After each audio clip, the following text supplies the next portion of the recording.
pas. On va y aller tranquillement, on va passer pour la question sur le tonne de Swaz, je l'ai vu. Swaz, si tu es en train de regarder, je t'emmerde, tout simplement. Tu n'es pas très sympa avec moi. Voilà. Donc ça, c'était pour Swaz. Je le prenais pas pour vous. Donc il y a un mec qui dit, on veut juste savoir qui est viable ou non. Donc Elise, toujours viable. Ouais, toujours viable. On va continuer avec Evelyne. Ouais, Evelyne, donc c'est les dégâts de sa frappe haineuse qui ont été réduits. Alors, a été réduit de 10 level 1. En fin de jeu aussi, elle fait toujours moins de dommages. Après, il ne faut pas oublier, hein, Evelyne, pourquoi... Attends, on est à quoi? Oui, on a Evelyne, ouais. Evelyne, pourquoi c'était fort? C'est parce que ça tenait n'importe qui en fait en 1v1 dans la jungle. Ça apportait énormément de dégâts. Donc du coup, ils se sont dit qu'ils allaient réduire tout simplement les dégâts pour qu'elle soit beaucoup moins forte en fait dans les premiers levels. On connaît la capacité monte d'Evelyne à tenir tous ces 1v1. Donc là, voilà, ça va être réduit. Donc déjà 10 points de dégâts en moins sur les premiers spells. Et après 30 dégâts en moins en late game, ouais, de base. Late game, donc c'est énorme. Cela dit... Le ratio a été augmenté. Donc, le ratio est plus important en late game. Il était à 0,45 avant. Au niveau de l'AP. Voilà, en early, il est un peu plus faible, mais en late game, voilà. En late game, il y a un meilleur ratio AP. Du coup, on va peut-être revoir des Evelyne AP. Ouais, ratio AP qui est légèrement augmenté, en fait, qui passe de 0,45 à 0,55 en late game. Mais par contre, c'est le ratio AD qui devient vraiment intéressant maintenant sur Evelyne, avec un ratio qui passe de 0,5 à 0,7 en late game, donc 0,5, 0,55, 0,6, enfin une augmentation de 0,05 à chaque fois, donc jusqu'à 0,7, donc ça va faire énormément de dégâts en AD. En plus, on sait très bien que le star sur une Evelyne, c'est Ancien Lézard, ouais. Donc du coup, c'est des dégâts AD.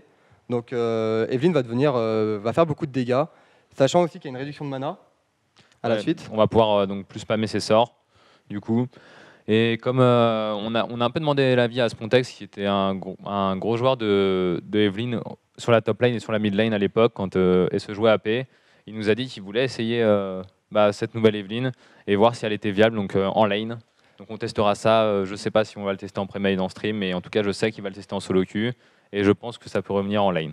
Ouais, mais donc à mon avis, il va partir sur un stuff AD, donc c'est-à-dire une trinité, vraiment abuser sur ces dégâts d'attaque supplémentaires, donc qui deviennent vraiment intéressants. Donc abuser sur l'AD, donc ne pas hésiter à faire une trinité qui apporte beaucoup de dégâts AD, qui apporte en plus un coup de brillance sur ses spells qui s'activent tout de suite. Et pourquoi aussi la Evelyne était un peu délaissée? Parce qu'on voyait avant Evelyne qui était quand même vachement jouée en top lane. Et après, elle a été complètement délaissée, tout simplement en fait à cause de ses coûts en mana au niveau des spells, au niveau de son A. Donc maintenant qu'ils ont réduit, c'est pour ça d'ailleurs que Spontex veut essayer de la rejouer. C'est ça. Donc Evelyne, toujours viable, je pense. Ouais, viable. Je pense qu'elle est toujours viable. Et peut-être même top lane, du coup. Voilà. Non, je pense qu'elle sera moins forte dans la jungle en early. Mais par contre, voilà, elle aura plus d'utilité en late game. Avec ses ratios qui ont été augmentées en late game. Alors attends. Il est déjà difficile de carry en jungle avec le nerf de Lee, de Eve et de Evelyne. Comment faire pour ne pas être le mec le plus islame de la game? Pas de gold, pas de tankiness. Si, les golds, quand même, t'en fais pas mal. Faut pas oublier de farm énormément. Et après, les jungles, ça apporte quand même toujours énormément d'impact. Donc là, tu vois, comme on a dit, au niveau des nerfs, finalement, ils ont pas vraiment d'importance. Elise reste hop. Evelyne aussi reste intéressante, surtout au niveau de late game. Ce qu'ils ont réduit, c'est uniquement sa capacité à 1v1 en fait, le jungle adverse. Mais sinon, toujours aussi efficace en 2v1. Ouais, elle sera toujours forte sur la lane en late game et en counter gank. Elle aura toujours la même utilité. Voilà, c'est juste qu'elle sera un peu plus faible en early, mais meilleure en late game du coup. Ouais. Donc là, on va passer au champion suivant.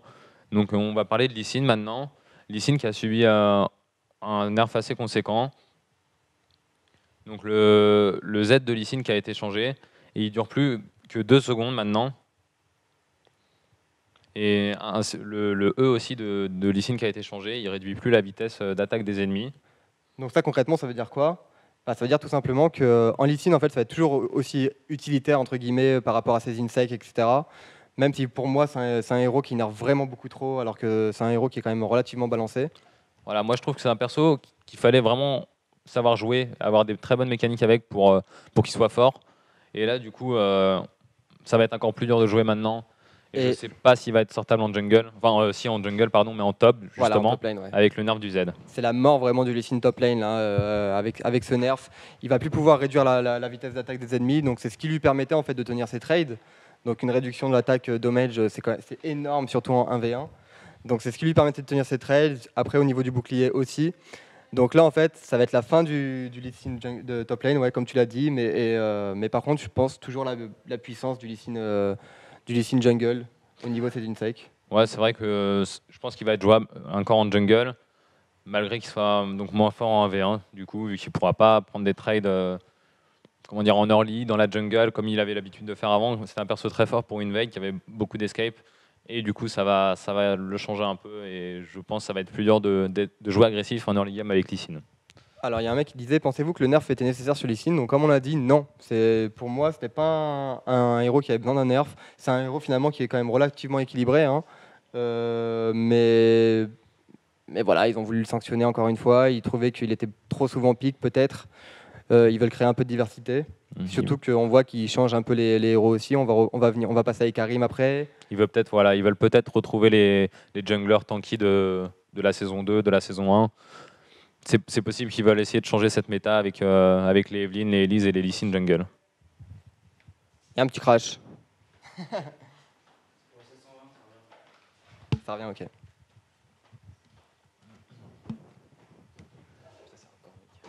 C'est chaud, hein. Ouais, c'est chaud. Ça va. Moi, j'ai. Ah, est-ce que ça, c'est pas coupé. Ça a repris? Je sais pas si ça a repris. Moi, ça reprend. Ok, d'accord. Donc on en était où? On était à Lee Sin. Voilà, je pense pour Lee Sin, ils veulent essayer de changer la méta. C'est pour ça qu'ils essayent de nerf un peu ces junglers très early game et peut-être partir sur des ups, sur les junglers plus comme Nautilus, Amumu et Karim, tous les persos pas mal tanky qui sont plus là pour avoir du CC et pas forcément pour avoir des dommages. Ouais, clairement. On va pouvoir passer à Gragas. Donc Gragas, il y a eu pas mal de changements quand même si ça influe pas trop sur son gameplay et c'est dommage. Mais voilà, le A qui a été modifié, donc le tonneau de Gragas qui a été modifié, il n'inflige plus que 70% des dégâts aux sbires contre 100 avant. C'est quand même énorme, hein, parce qu'on voit qu'en tenue de lane, il peut beaucoup plus difficilement one-shot les creep waves derrière, les sbires range. Je crois que maintenant qu'il lui faut un coup de E au moins, donc ouais. Un coup de bidon en avant. avant. Il peut plus one-shot les waves voilà. Comme avant. Donc ça, c'est quand même une grosse différence. Donc s'il peut plus one-shot les clean waves comme avant, ça veut dire qu'il a une capacité à clean qui est évidemment amoindrie. Et s'il a une capacité à clean amoindrie, ça veut dire qu'il pourra moins tenir moins tenir les lanes, pouvoir dépush tout seul pendant que ses alliés font autre chose. Donc voilà, c'est quand même un nerf conséquent en fait au niveau surtout de la clean wave. Ça n'a aucun incidence en teamfight bien sûr, vu que c'est que sur les dégâts des creeps, sur les creeps pardon. Ouais. Mais voilà, c'est surtout pour modifier un peu sa tenue de lane qui était vraiment très forte avant, avec son sustain, et voilà, qui pouvait clean les waves très très facilement. Ils ont aussi fait une petite modification sur le Z de Gragas, donc maintenant il coûte de la mana. Ils ont fait ça parce que tout simplement avant les gens le spammaient pour pouvoir profiter du passif de Gragas et son sustain, sa régénération de HP, qui était vraiment fumé. Du coup maintenant on ne peut plus l'utiliser comme avant, on ne peut plus le spam. Et on doit l'utiliser, on doit réfléchir avant d'utiliser ce sort. C'est ça, il ne faut plus cramer son mana de manière aussi aléatoire. Donc la tenue de lane en fait est un peu amoindrie avec Gragas. En fait globalement ouais, la tenue de lane est vachement amoindrie. D'une part, pour résumer, parce que son Z Rage d'Ivrogne, il coûte du mana maintenant, donc tu peux moins le spam de manière efficace, donc moins de sustain, etc.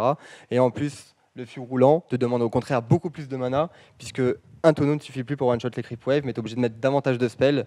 Donc voilà, une tenue de lane qui va être beaucoup plus chère en mana. Ouais. Il y a eu également une petite modification sur donc toujours le Z, la diminution des dégâts qu'il prenait ne dure plus 3 secondes, mais 2 secondes 5 maintenant. Bon, c'est pas un gros changement. Le sort revient plus rapidement qu'avant.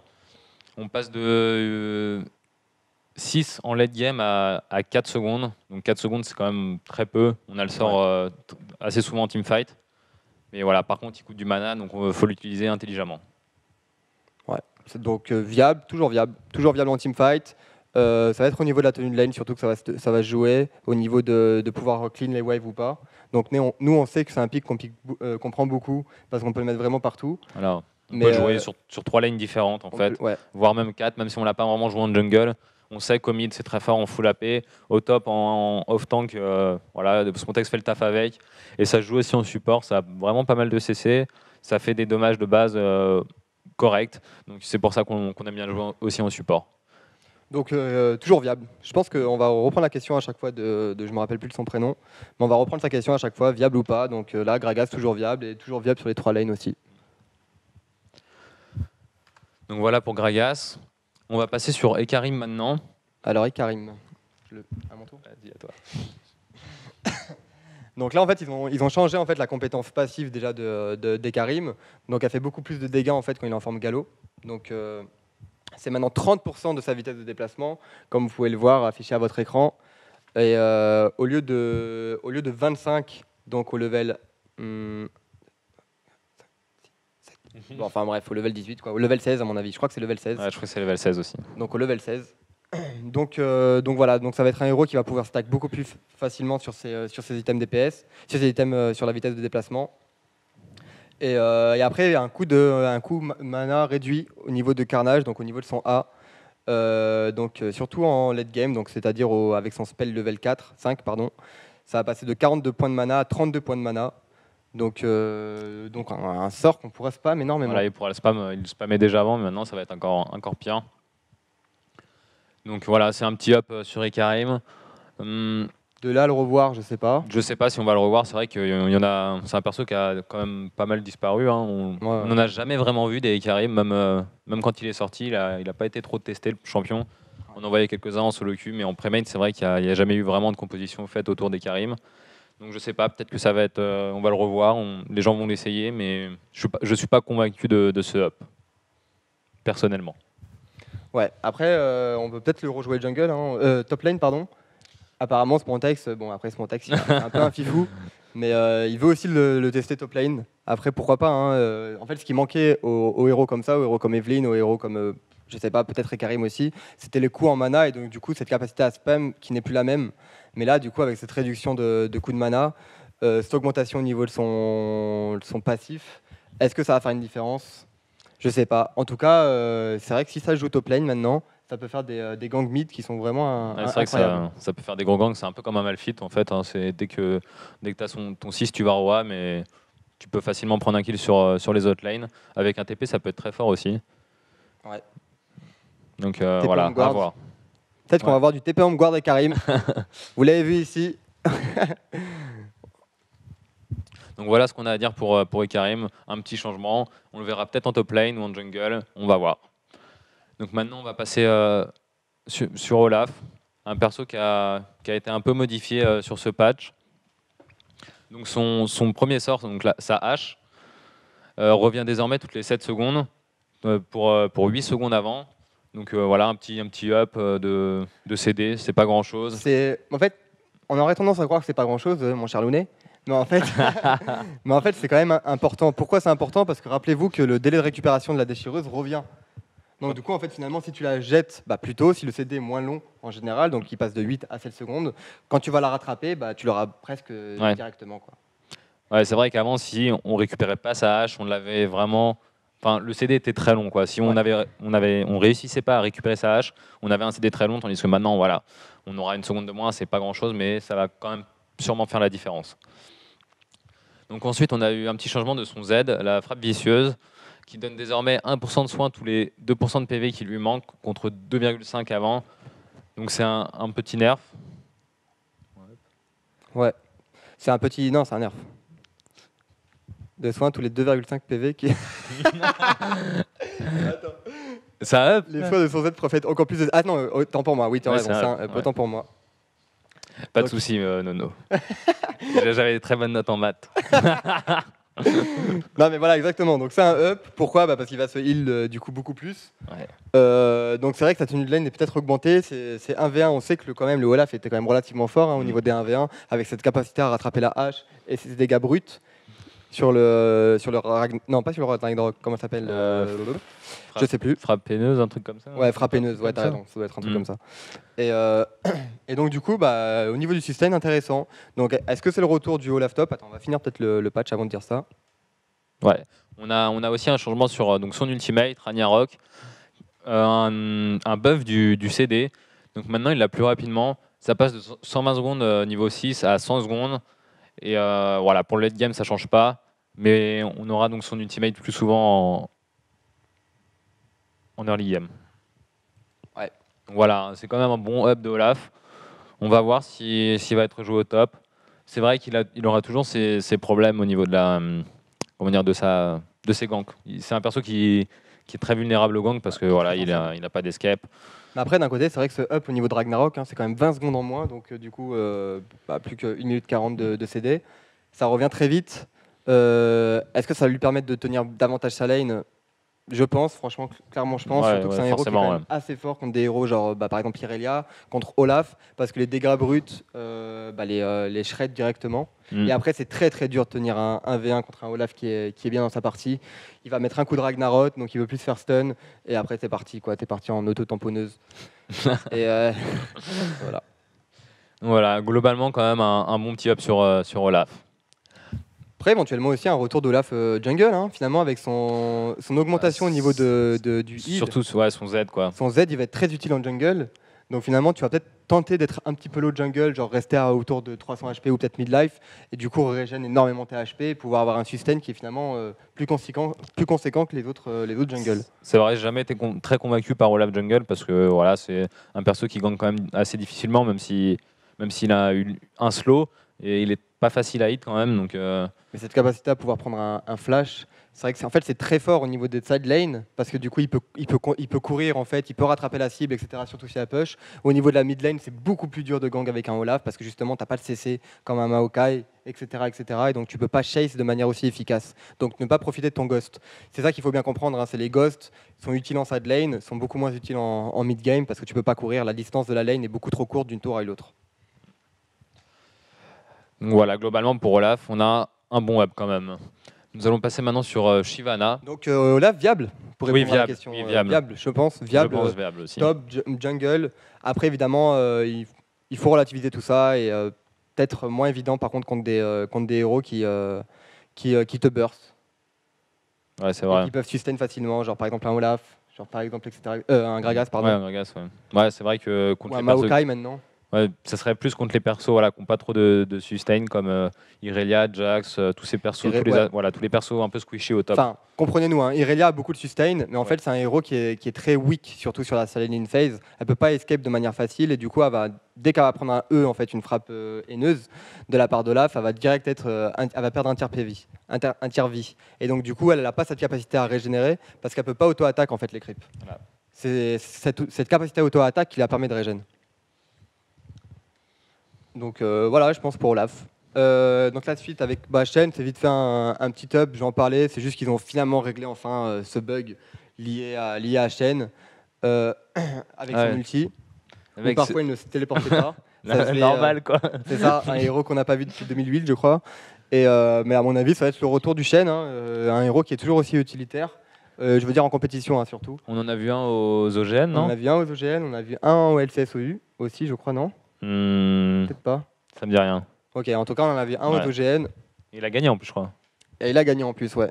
Parce qu'ils avaient fait une compo, Shen, Zilean, et du coup, ils étaient vachement tournés autour de la protection de leur jungle et de leur carry AD, ceux qui apportaient leur DPS. Et c'était fou. Et par les SKT d'ailleurs. Ils avaient une Evelyn dans la jungle, non? Un truc comme ouais, ça. Ils avaient une Evelyn. Fait une donc compo un héros qui fait beaucoup de dégâts aussi. Ils peuvent engager facilement avec un flank de Evelyn et un outil de Shen par-dessus. Ouais. Donc c'est cool le retour de Shen. Moi, c'est un héros que j'aimais bien en plus, donc c'est cool à voir. Ça crée du mouvement et tout, c'est pas mal. C'est pas bien quand tu joues ta bot lane et que tu l'as en face. C'est pas bien quand tu joues bot lane, ouais. Donc nous allons passer à Shyvana maintenant, donc qui a subi un petit nerf. Donc globalement, voilà, la traînée de feu avec le dragon donc, sous ulti en fait inflige des dégâts toutes les secondes contre toutes les 0,5 secondes auparavant. Donc voilà, c'est un petit nerf quand même, c'est pas ouf quoi comme nerf, mais ça va changer un peu pour les trades. Ouais, surtout en fait finalement c'était surtout un bug. Hein. Enfin, ils ont corrigé ce bug là et. C'était un bug à l'origine. Ouais, c'était un bug à l'origine. Okay. Donc du coup, voilà, ils l'ont fixé. Après, c'est vrai qu'au niveau des dégâts sur la durée, ça va faire un peu moins de dégâts en forme de dragon. Ouais, un petit nerf sur Shyvana. Mais voilà, ça change rien pour. Alors, il y avait une question de Dark Dog. Pensez-vous revoir une vie maintenant qu'on a fini l'analyse des champions? C'est pour ça j'ai décidé de pas te répondre avant en fait. Pensez-vous revoir une vie ou un Zin jungle vu le nerf des autres jungles? Bah, vie déjà toujours viable. Ouais, elle était toujours là. Hein. Vie, elle a toujours été viable. On le voit en OGN aussi, je crois. Je crois qu'on l'a vu aux OGN, mais je suis pas sûr. Non, On l'a vu au LCS en tout cas. Et Xin, c'est vrai qu'il avait un peu disparu. Je sais pas pourquoi exactement, mais il avait disparu. Peut-être un peu trop squishy, quoi. C'est squishy, t'es vachement relié à tes auto-attaques. Ça apporte pas un CC de manière aussi efficace, par exemple, qu'une V qui va arriver avec un Q ou un ulti, Ouais. pardon, un A, je me rappelle pas par contre du nom, excusez-moi. Un A et éventuellement un ulti, donc qui va apporter le CC directement, contrairement au Xin Zhao qui a besoin de donner ses trucs de 3 auto-attaques. Et maintenant, avec les héros à dash, les héros à désengage, c'est quand même beaucoup plus difficile. Et en plus, avec un Xin, il faut savoir que c'est du all-in. Tu rentres dedans avec ton E. T'as un ulti pour désengage, mais après t'as rien du tout. Une fois que t'es dedans, C'est comme un Rengar finalement. Tu peux pas retourner en arrière, quoi. Mais il n'a pas cette capacité fufu de surprendre l'adversaire, le Xin Zhao. Donc c'est pour ça que maintenant on privilégie les Rengar ou Xin Zhao. Pour répondre à ta question, Dark Dog. Donc on a fini pour les champions top jungle. Donc Shyvana, donc, qui est toujours viable, au top surtout. Et maintenant on va passer aux champions sur la mid lane. Alors premièrement, nous, on a Kyle. Kyle qui a été up un peu. Donc son ratio sur la fureur virtueuse, son E, est passé de 0,2 à 0,25 d'AP. Et son ultimate revient maintenant toutes les 100 secondes niveau 6 contre 110 auparavant. Donc voilà, on a un petit up du CD de l'ultimate et un up du ratio AP sur le E. Donc c'est pas grand chose, mais ça va peut-être permettre à Kyle de revenir sur la mid lane. Pour répondre aux questions sur le chat, là c'est un peu difficile de créer l'interaction parce que comment ça s'appelle, les questions sont pas tournées en fait vers ce qu'on commente. C'est souvent des questions qui, par la suite, la décarré on n'y est pas encore. On essaie vraiment de procéder par ordre. On a commencé par les champions qui sont en top lane et en jungle. Là on va passer aux héros mages et assassins. Donc n'hésitez pas à poser vos questions, hein, mais vraiment sur de quoi on parle, pardon. Donc là, on va commencer par justement sur les mages et assassins. N'hésitez pas à poser vos questions sur les mages et assassins. C'est pour ça d'ailleurs que j'ai répondu à Dark Dog, parce qu'il a posé une question sur les jungles. Donc n'hésitez pas. Donc, la question de NR, pensez-vous que Thresh Braum seront moins joués? Pour le moment, je ne peux pas te répondre. Je voudrais bien vraiment qu'on fasse ça par étapes, les amis, donc tous ensemble. On commence tout simplement en commençant par la top lane, et après là on passe au mage et assassin, et après on vous écoutera au niveau des questions. Donc excuse-moi mon cher Lounet, pour le Kyle. De toute façon, ce que je voulais dire par rapport aux questions, c'est qu'une fois qu'on aura fini le patch note, les explications, nos explications à nous, nos points de vue, et vous aurez un petit moment pour poser vos questions, et on répondra à toutes vos questions à la fin du patch note, si ça concerne autre chose que les champions auxquels on est en train de parler. Donc Kyle, comme tu disais, donc intervention qui est réduite au niveau des cooldowns et le ratio de puissance aussi. Le ratio de puissance qui est augmenté, ouais. Au niveau du E, donc ça veut dire quoi le ratio de puissance augmenté? Ça veut dire tout simplement que la capacité à push va être beaucoup plus intéressante, va être beaucoup plus efficace, et aussi en early game va être beaucoup plus efficace aussi au niveau de son ulti, puisqu'elle l'aura beaucoup plus rapidement. Donc finalement, ça peut être un retour à Kyle. Kyle qui était délaissé en fait parce que son côté utilitaire en fait était vachement amoindri. Là, du coup, elle va pouvoir revenir, faire toujours autant de dégâts et apporter toujours autant de soutien à ses alliés. Voilà, donc Kyle qui risque d'être viable maintenant sur la mid lane, qui était encore jouable, mais voilà, il y avait plus fort. Pour moi, Zilean, si on voulait un perso utilitaire, Zilean était plus fort sur la mid lane. Alors attends, justement, les questions du coup, les personnes qui sont réveillées, qui posent des questions sur les héros dont on a parlé précédemment, donc c'est-à-dire les héros top et les héros jungle. Donc pour répondre à vos questions, alors God tier en jungle selon vous là, à mon avis c'est quand même toujours les mêmes. Lee Sin, toujours aussi efficace en jungle, mais voilà, beaucoup moins utilitaire avec la durée de son shield qui est réduite.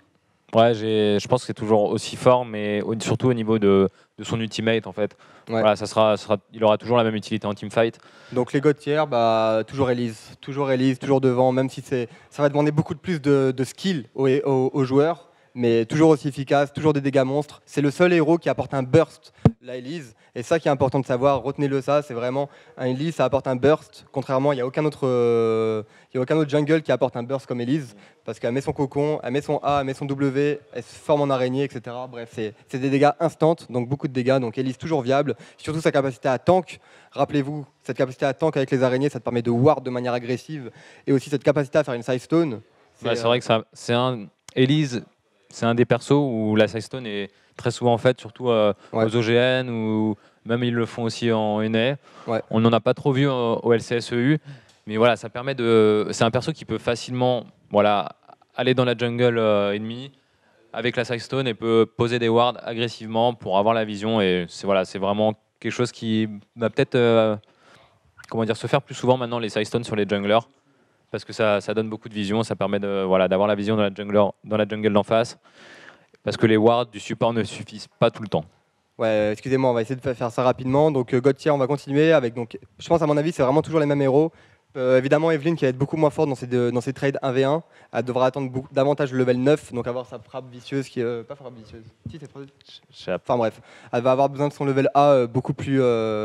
Elle aura besoin de son level A pour pouvoir tenir ses trades, donc attendre au moins le level 9. Elle pourra beaucoup moins prendre de trades, donc ça va être vraiment compliqué pour Evelyn sur l'early game, mais à mon avis toujours aussi efficace au niveau des ganks, toujours aussi efficace pour donner la vision. Donc Evelyn elle reste, Lee Sin il reste, Vi, je pense qu'on va le revoir aussi, il va revenir, Elise, Rengar toujours aussi OP. Ouais, Rengar qui est... Et puis voilà. Je crois que Rengar n'a pas été changé. Hein. Non. Donc voilà, Rengar qui va...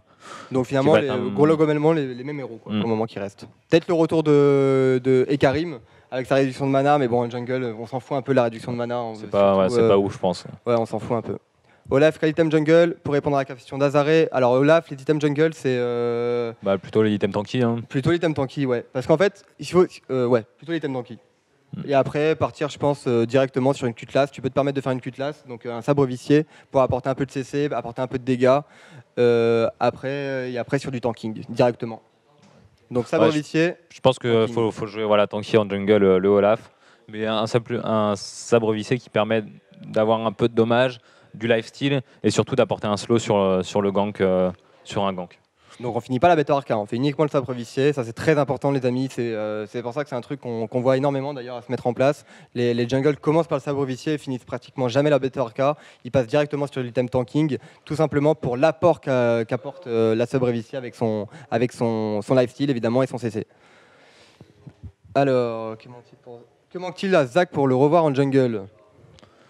Une capacité à clear, je crois, qui n'est pas aussi efficace que les autres héros. Ouais, voilà, c'est pas aussi efficace. En fait, tu es un peu obligé de faire l'item AP pour moi pour clean en jungle avec Zac. Ouais. Donc après, il perd sa tankiness. C'est ça. En fait, avec Zac, il faut que tu choisisses. C'est soit tu as un tank, évidemment, un sac APV, etc., mais qui apporte zéro dégâts. Soit tu as un héros, au contraire, qui fait beaucoup de dégâts, mais par contre, qui a une chips. Donc...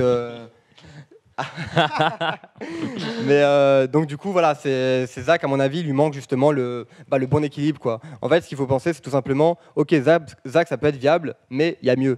Donc voilà. Donc il faut trouver l'équilibre, le tanking et les dégâts. Et avec Zac, c'est vraiment pas évident. Contrairement à un Rengar par exemple, qui peut partir directement sur des dégâts tanky et qui va faire quand même beaucoup de dégâts, ou même Evelyn, ouais, Evelyn aussi, etc., etc. D'ailleurs, maintenant que j'y repense, Evelyn qui faisait beaucoup l'extringer dans la jungle, du coup va avoir une qui sera encore plus efficace qu'avant. Voilà, tu m'as compris. Vous m'avez compris aussi, je pense. Alors, blablabla. Quel est le nez? Donc du coup, ouais, on avait fait. Donc avant de voir vos questions, maintenant que je pense que vous avez compris le manège, c'est les questions sur les jungles. Donc maintenant, on va passer aux questions sur les mages et assassins. Donc avec une question de Estric, votre avis sur Kyle Top. Donc du coup, Kyle Top, à mon avis, qui va revenir justement parce qu'elle va être du coup beaucoup plus utilitaire dans les premiers levels et surtout, elle va pouvoir push la lane beaucoup plus efficacement, même si le ratio de puissance est ridicule, hein. Entendez-moi bien, c'est 0,2, ça passe à 0,25, c'est pas énorme, c'est pas conséquent, mais il n'empêche, c'est surtout cette capacité à push qui est intéressante chez Kyle, et là du coup va pouvoir repush et faire des interventions aussi de manière beaucoup plus régulière, donc éventuellement tenir contre ces match-ups. Ouais, je pense que ça peut se voir Kyle au top maintenant, et je me demande si ça peut pas être viable aussi en support, vu qu'on a l'ulti plus rapidement qu'avant. Mais voilà, à tester. C'est vrai que le fait que l'ulti ne coûte pas de mana, c'est assez intéressant en support. Et voilà, le CD qui est un peu long quand même en early game quand même. Ouais. Donc voilà, pour Kyle, on va un peu avancer dans le patch. On répondra à vos questions par la suite, vous pouvez continuer à les poser. Donc on va passer à LeBlanc.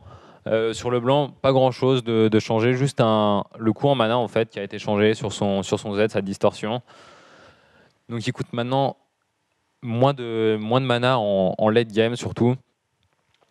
Donc ça passe de 120 points de mana avant à son dernier niveau à 100 maintenant. Donc ça va permettre de le spam plus souvent. Il n'y aura pas besoin d'item mana forcément sur le blanc. Ça permettra c'est ça, en fait, c'est ça qui est intéressant. Maintenant que ça ne silence plus, donc comme il est expliqué dans le patch, maintenant que le blanc ne silence plus, en fait, elle apporte énormément, elle est vachement reliée à sa distorsion. donc pour apporter son CC. Et là, le fait que justement que ça coûte plus de mana, on voyait pas mal d'orientation au niveau parfois des Graals sur les Leblanc. Bah maintenant, voilà, son coût de mana qui est réduit, donc on va pouvoir retourner à une Leblanc beaucoup plus DPS, Ouais, beaucoup full AP, plus quoi. assassin, beaucoup plus full AP. Et donc, bah, c'est possible qu'elle revienne un petit peu, hein, et à mon avis, on va même maxer le Z maintenant. Ouais, bah on maxait toujours le Z en fait. En fait, c'est ça, ouais, voilà, c'est ça. C'est on maxait en fait toujours le Z au niveau de la distorsion. C'est vrai que c'est le Z en fait, c'est pas le. C'est pas la chaîne, tu crois que c'était la Ouais, chaîne? je crois que c'est la chaîne, autant pour moi. Mais c'est vrai qu'on maxe le Z avec le blanc. Pourquoi? Bah, tout simplement pour clean les waves. Et là, en fait, donc cette capacité à avoir moins de mana, tu vas pouvoir clean de manière beaucoup plus efficace. Et en plus, tu vas pouvoir avoir toujours du mana et du coup pouvoir orchestrer un roaming et pouvoir gang. Donc finalement, une Leblanc qui va pouvoir peut-être revenir, hein. Possible, on va voir ça avec Shaya. Il nous donnera son avis là-dessus aussi. Parce que c'est vrai que c'est un perso qu'il appréciait beaucoup avant, qui sortait un corps alors qu'elle avait été nerf, qu'elle avait plus son silence. Il était toujours efficace avec, mais voilà, c'est vrai qu'en trade 1v1, maintenant c'était beaucoup moins fort avec le nerf du silence. Donc le retour de Leblanc, ouais, je pense probable, parce que du coup, elle a besoin, comme je l'ai dit, donc elle a besoin de cramer beaucoup moins de mana. Et du coup, bah, enchaîner directement sur ses spells, enchaîner sur du ramming. Oubliez pas, avec le blanc, c'est le distorsion qu'on monte, donc c'est le Z qu'on monte, le jump, pour pouvoir clean de manière efficace. On met que 2 levels dans le A, et après on max le Z, et on met un level dans le E, et après non, après on laisse que le E level 1 par contre. Ouais, voilà, je suis un grand joueur de Leblanc. Non, je rigole, mais ouais, c'est ça. Donc voilà pour le blanc. Alors on va regarder vos questions un peu. Montre les questions, Nono. Sur le blanc, j'ai pas eu de questions Il n'y pour a le pas de moment, questions donc, pour le blanc, d'accord. Il y a pas mal de questions sur Lissandra là. Ouais, bah là, Lissandra, on va y venir. On va juste faire un petit récapitulatif sur les nerfs et je vais passer à vos questions. Allez pas trop vite sur le chat, sur l'IRC. Vas-y, passe Ouais, alors, sur Lissandra. Lissandra, donc éclat de glace. Donc en fait, c'est son dégâts du A. S'il te plaît, Régie, si tu pouvais mettre l'écran, merci. Donc alors, on voit que l'éclat de glace en fait a été réduit, donc surtout au niveau 5. Donc de toute façon, dans tous les cas, c'est le sort qu'on up. Donc ça veut dire quoi en fait? Le fait que éclat de glace passe à 3 secondes, quand on avait de la réduction CD sur Lissandra, parce qu'on part en général sur un DFG ou éventuellement sur un Graal, mais enfin bref, on part sur la réduction de CD au niveau de Lissandra. Donc du coup, 3 secondes de CD, c'est rien du tout. Imaginez avec 40% en plus de réduction de CD, ça va faire 1,6 je crois de secondes. 1,8, un truc Donc comme en gros, ça. c'est un sort que tu vas pouvoir spammer énormément avec Lissandra. Déjà que tu te spammais pas mal, et du coup, bah, si tu peux le spam, ça veut dire que tu vas pouvoir clean beaucoup plus facilement. Ouais, et puis le mettre plus de fois en teamfight aussi. Et plus de fois en teamfight, Plus c'est de quand même un dommages. slow qui n'est pas négligeable. Et voilà pour le changement sur le A. Voilà, le Z qui a pris un petit nerf au niveau de la ratio de puissance, c'est normal, je pense. S'ils augmentent les dégâts du A, c'est normal qu'ils nerfent le W, enfin le Z, pardon, le cercle de givre. Maintenant, ça sera justement moins relié au cercle de givre, à tes dégâts. Au burst, quoi. Voilà. Ça sera moins de burst, mais plus de DPS, quoi. Voilà, ça sera beaucoup plus de DPS, donc tu devras moins all-in pour apporter tous tes dégâts. Au contraire, tu pourras d'abord taper la botlane de loin, et après faire un all-in éventuellement avec ton cercle de givre, avec ton ulti. Et d'ailleurs, le tempo polaire, donc l'ulti, qui est devenu très intéressant maintenant, qui slow énormément au level 16, 75% au lieu de 40%. Donc c'est une hausse de 35%, enfin c'est considérable. Donc à late game, ça va être intéressant. Dans les premiers levels aussi, hein, c'est une hausse de 10 et de 15%, de 10% et de 15% au level 6 et 11. Donc ça veut dire quoi concrètement? Ça veut dire que si tu arrives à engage avec Lissandra, donc je pense en fait finalement, je pense à surtout un retour de Lissandra top, plus que Lissandra mid. Ouais, je suis d'accord avec toi. Parce que voilà, Lissandra, enfin, on met plus en général les AP top qui ont du DPS comme Lulu, Lissandra, Kyle aussi, des persos voilà, qui n'ont pas un gros burst, mais derrière qui mettent du DPS sur la durée. Du coup, c'est possible qu'on ait un retour de Lissandra sur la top lane avec ce petit changement. Bah voilà, pour répondre à ta question, Piège aussi, je pense que c'est le retour de la top lane. En plus, ça te permet de farm de manière relativement safe avec ton éclat de glace, maintenant qu'ils ont réduit au niveau des cooldowns. Donc du coup, tu veux farm de loin, dépush tranquillement, et après être quand même vachement utilitaire, quoi. Lissandra va arriver avec son Turbo Powder, son ulti, elle va slow tout le monde dans une AOE. Ça va faire très très mal si la Lissandra arrive à engage. Cela dit, c'est pas suffisant pour le moment pour être considéré comme un AP mid, parce que son burst en fait est trop restreint. Donc il pourra pas prendre de trade en 1v1. Si en 1v1, il pourra prendre une chance de trade, ouais, mais au niveau de la top lane. Ouais, ok. au niveau de la top lane, mais je veux dire, ça va faire moins de dégâts en fait qu'un autre carry AP. C'est ça que je veux Ouais, dire. voilà. Je vais Ouais, surtout c'est vrai. souligner ça. Ça va te faire moins de dégâts, un burst d'un coup beaucoup moins intéressant qu'avant, puisqu'elle a un nerf de la W, mais par contre beaucoup plus utilitaire au niveau du slow. Donc Lissandra top, oui. Les double AP avec une Lissandra top faisable, une question de Kero, oui aussi du coup, carrément, carrément, parce que je pense que le DPS de Lissandra sera pas suffisant. Comme on l'a dit, elle a moins de burst, donc elle a besoin de plus de survivabilité pour pouvoir mettre plein de dégâts. Donc voilà, je pense qu'elle aura besoin d'un petit un complément, pardon, pas un compliment, un complément. Et donc voilà, ouais. Donc je pense ouais, Lissandra grow up, donc ouais, comme on a dit. Est-ce que vous pensez que le blanc reviendra au mid? Ouais, ça va revenir. Avec le nerf d'assassin. On va venir au niveau des nerfs, les gars. Oubliez pas, c'est par étapes. Là, on commence par les mages assassins et après, on va partir au niveau des exos. Et rappelez, vous inquiétez pas, dès qu'on va parler du nerf, on va revenir sur tous les héros, sur quel héros c'est bon les nerfs, sur les exhausts, etc., Donc, on va y venir, vous inquiétez pas.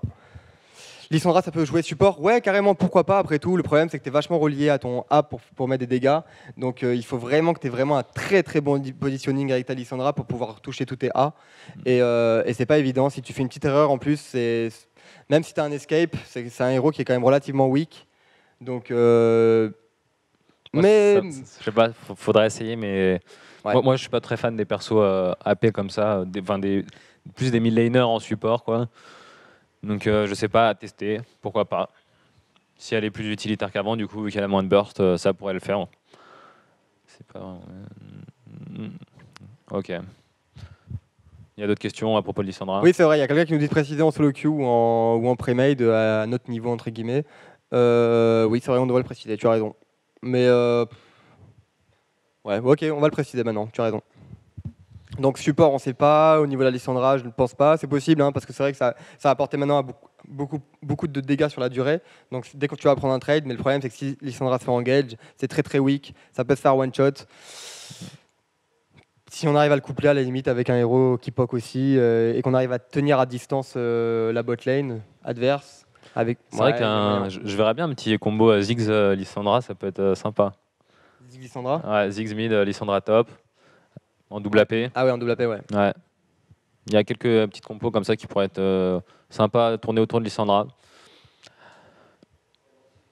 Ok. Ouais. Donc à l'occasion, je testerai Lissandra support. Je n'ai jamais joué, donc ça risque d'être voilà un peu pour difficile. Lissandra, je pense qu'on a tout vu, les gars.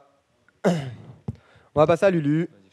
Alors Lulu, qui a reçu pas mal de nerfs en fait. Donc le duo éclatant.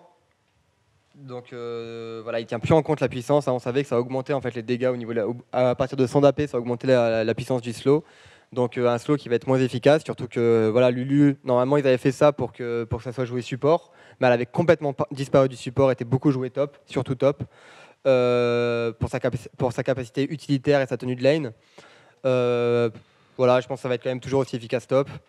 Après, il y a aussi un nerf au niveau de fantasy, durée du bonus de vitesse de déplacement, qui passe maintenant de 5 secondes à tous les rangs à 3, 3,5, 4, 4,5 et 5 secondes. Donc c'est quand même un bon nerf. C'est quand même un bon nerf, hein. C'est quand même 2 secondes de plus, ouais, c'est quand même énorme. Et en plus, le coût en mana est aussi. Non, par contre, le coût en mana est réduit en late game. Donc tu vas pouvoir le mettre beaucoup plus. Alors, petite anecdote qui est assez drôle, c'est qu'en fait, en Europe, les teams ont tendance à maxer le E avec Lulu, donc ne mettre qu'un level dans le Z, alors que les Coréens, eux, maxaient déjà le Z avec Lulu. De toute façon, je pense que maintenant, on va devoir max le Z. Je pense que le Z est maintenant plus intéressant à prendre que le E. Maintenant, on va devoir s'adapter à la mode coréenne et maxer le Z maintenant avec Lulu. C'est pas vraiment un up, mais voilà, en late game, par contre, il est plus efficace vu que le coût en mana est réduit. Ouais. Donc, il faut le maxer. Donc, en général, les Coréens mettent donc max le A, mettent 2 levels dans le E, et après max le Z, la fantasy. Alors, attends, le petit truc, non. C'est vrai que Lulu a eu pas mal de changements hein, depuis qu'elle est sortie. Donc, ouais, ils ont du mal à l'équilibrer.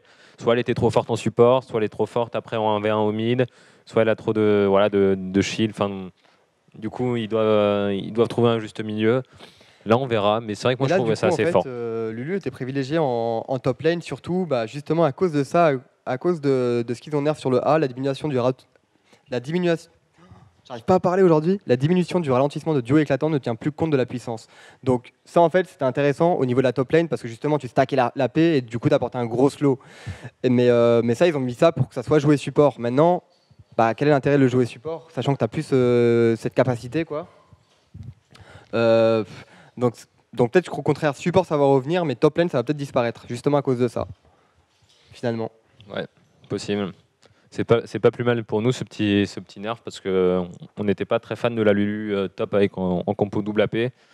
Donc voilà, pour nous en tout cas la Team Sparta c'est une assez bonne nouvelle que ce petit nerf de Lulu. Alors Lulu mid ça passe. Alors nous on n'est pas très fan de Lulu mid en général et en général les teams ne sont pas très fans de Lulu mid. Pourquoi? Parce que ça apporte pas énormément de dégâts. Faut pas oublier que Lulu c'est surtout un héros utilitaire. C'est surtout un héros utilitaire donc Lulu mid était quand même vachement délaissé au profit de Lulu top qui avait une tenue de lane exemplaire et en plus pouvait mettre vraiment en danger les héros comme Gragas, les héros comme Shyvana, les héros comme enfin bref tous les bruiseurs. Donc voilà, Lulu qui sera toujours viable je pense mais moins efficace qu'avant et peut-être plus joué en top lane. Donc on va passer sur Lux maintenant, sur la mid lane, qui a été up. Donc le passif de Lux, Illumination, inflige désormais 10 de dégâts, plus 8 fois le niveau de Lux, plus un ratio de puissance de 0,2. Donc voilà, ça change un peu. Avant c'était 10 plus 10 par niveau, sauf qu'il n'y avait pas de ratio puissance. Donc voilà, on a instauré un ratio d'AP sur le passif de Lux. Donc je pense que voilà, ça va faire plus de dégâts forcément. Donc là, c'est vrai que tout le monde pourrait Pour la penser, game. voilà, tout le monde pourrait penser finalement, ouais, mais Lux, en général, tu mets jamais tes auto-attaques, tu veux one-shot la cible, tu mets ton A, ton E, ton combo et ton ulti, tu one-shot une personne. Mais il faut pas oublier que c'est aussi sur la tenue de lane.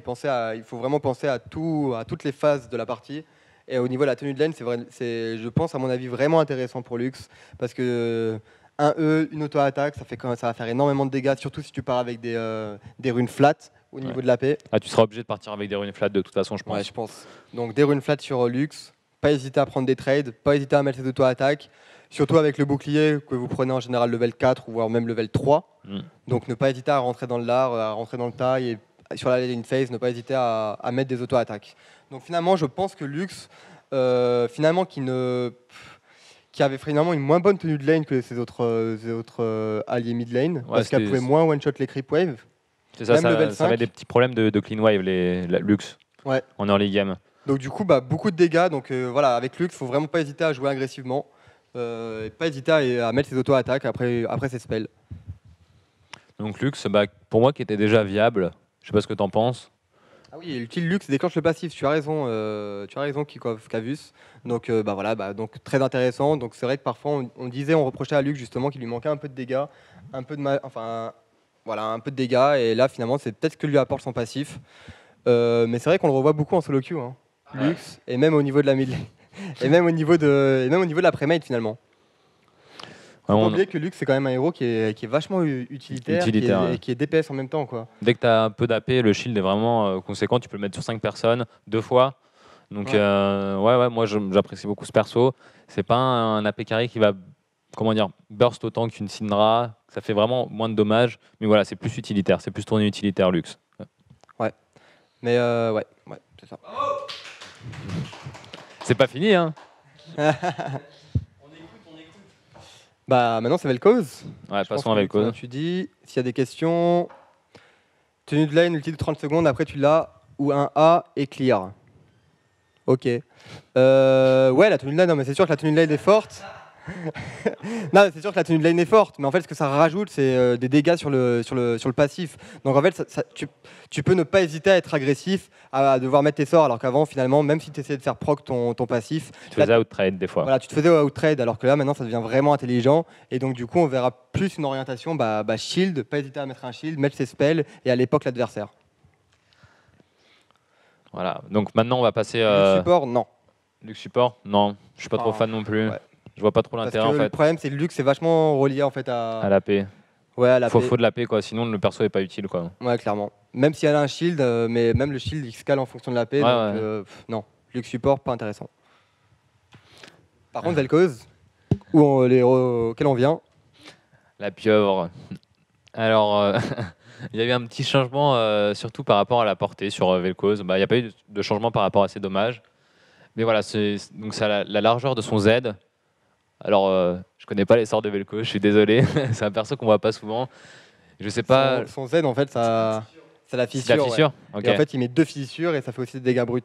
Donc la largeur du spell qui est augmentée, ouais, c'est intéressant et je pense que ça va être intéressant en bot lane aussi. Vel'Koz support, tu penses?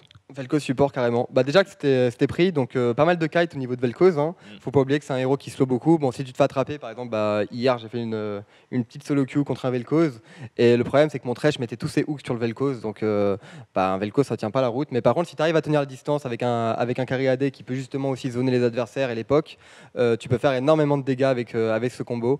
Donc pourquoi bot lane surtout C'est parce qu'il y a 2 héros bot lane, donc la probabilité évidemment pour toucher une faille est grandement augmentée.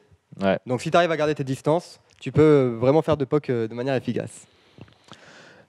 Donc on a eu aussi un petit changement sur la portée de son ulti, qui a été augmentée de 50. Bon, c'est pas grand-chose.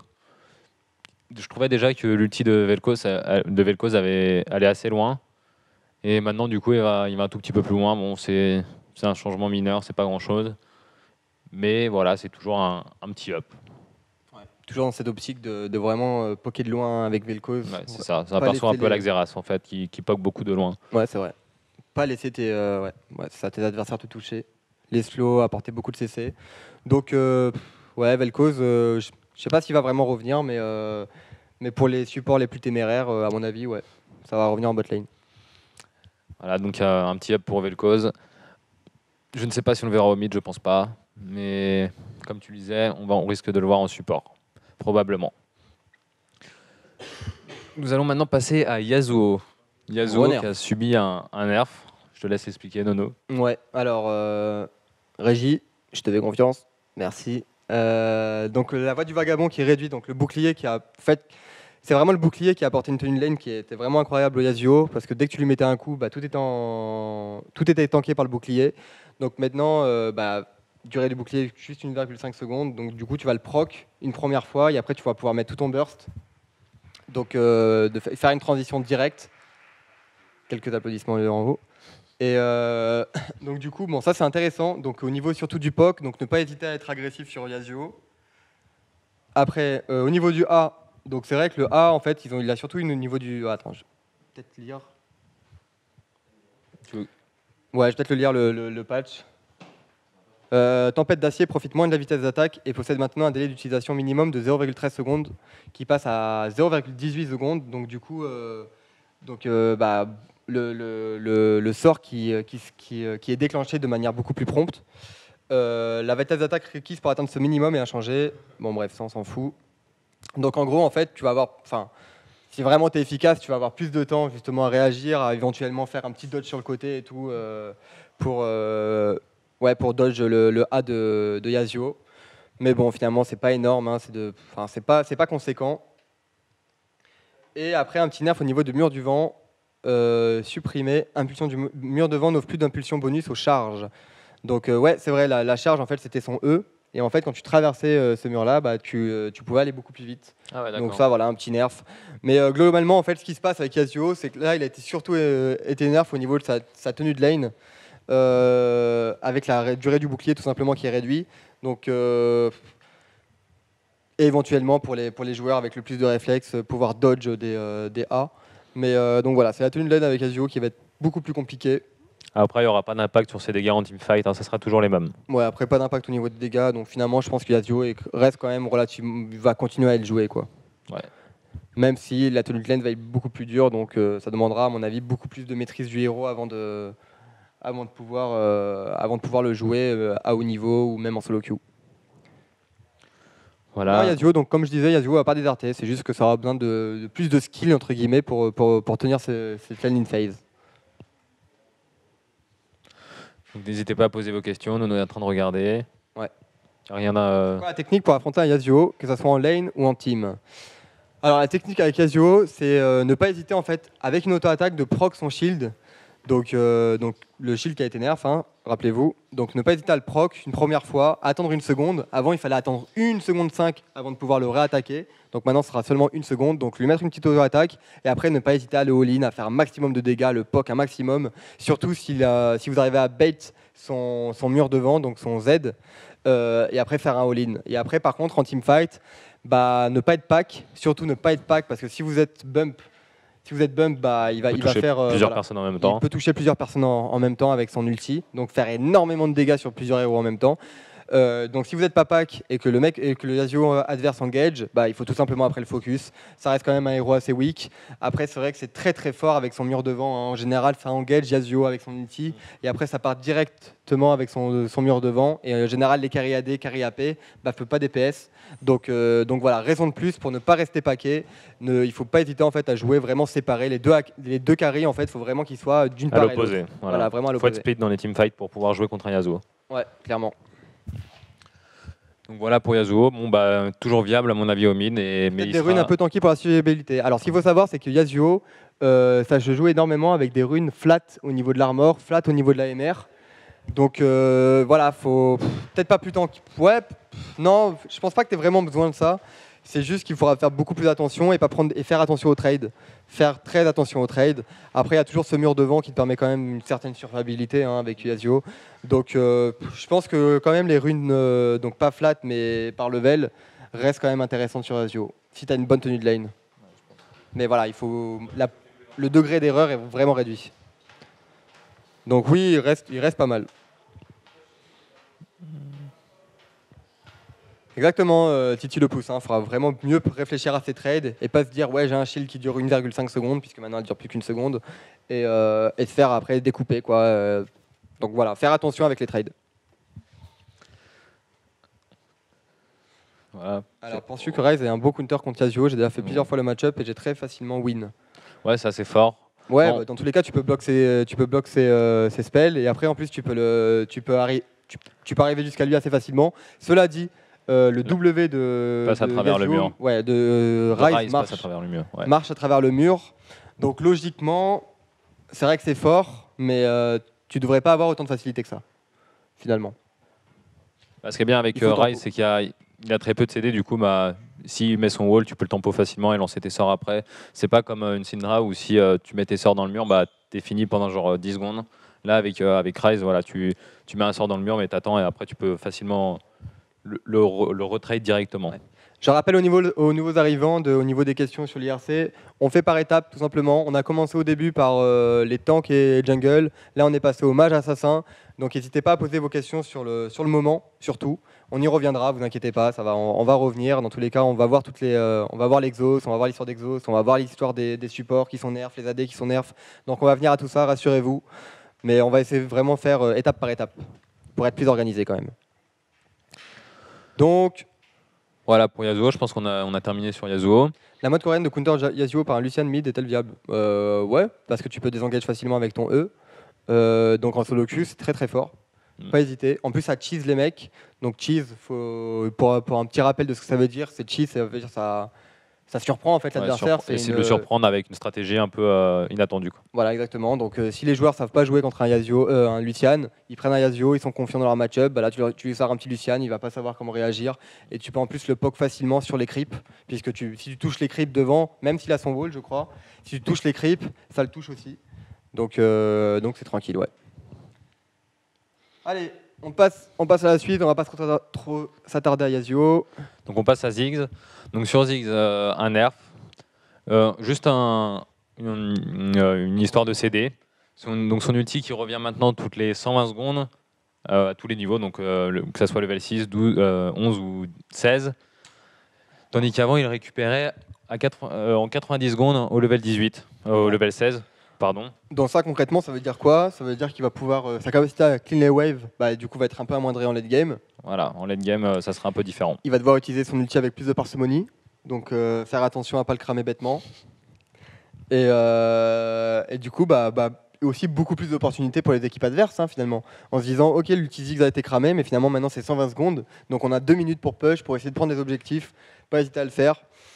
Après, est-ce que est-ce que ça va être vraiment handicapant? Au lieu que ça soit 2 minutes, ce sera 90 secondes, donc 1 minute 30. Je trouve pas que ce soit un gros nerf. Voilà, ça change rien au niveau de l'utilité du perso qui aura toujours autant de facilité à des push. Ouais. Pas forcément avec son ulti, voilà, mais c'est sûr qu'une fois qu'il aura utilisé son ulti, on pourra mieux le timer en fait et essayer d'en profiter pour prendre des objectifs à ce moment-là. Ouais, carrément. Donc voilà, Ziggs c'est toujours qui reste viable au mid, bien sûr. C'est un petit changement de CD tout simplement, ça change rien au niveau de ses dégâts. Malheureusement, on n'a pas la science. Alors, pour répondre à la question de Géronimol, on n'a pas la science infuse, donc évidemment, parfois, on n'a pas le recul nécessaire, on n'a pas aussi l'analyse nécessaire. Mais il n'empêche, comment on fait pour analyser des choses qu'on ne comprend pas nous-mêmes? On a quand même un bon niveau de jeu, on a quand même une bonne analyse du jeu aussi, donc on essaie vraiment d'apporter un maximum d'informations pour que ça soit vachement utile pour vous. Mais c'est sûr, parfois, on a des lacunes, parfois, on ne sait pas trop. Pardonnez-nous. Mais si vous avez des questions, n'hésitez pas. Hein. Là, par exemple, Ziggs, c'est spécifique à Ashlaya, donc n'hésitez pas à aller lui demander sur sa page Facebook, etc., ou sur son Twitter, etc., etc. Si vous pensez qu'un membre de l'équipe peut mieux vous répondre, n'hésitez pas à aller lui poser la question. Prenez les choses en main. Quand on ne sait pas vraiment, on essaye juste de ne pas vous donner des informations fausses, tout simplement, qui pourraient vous induire en erreur.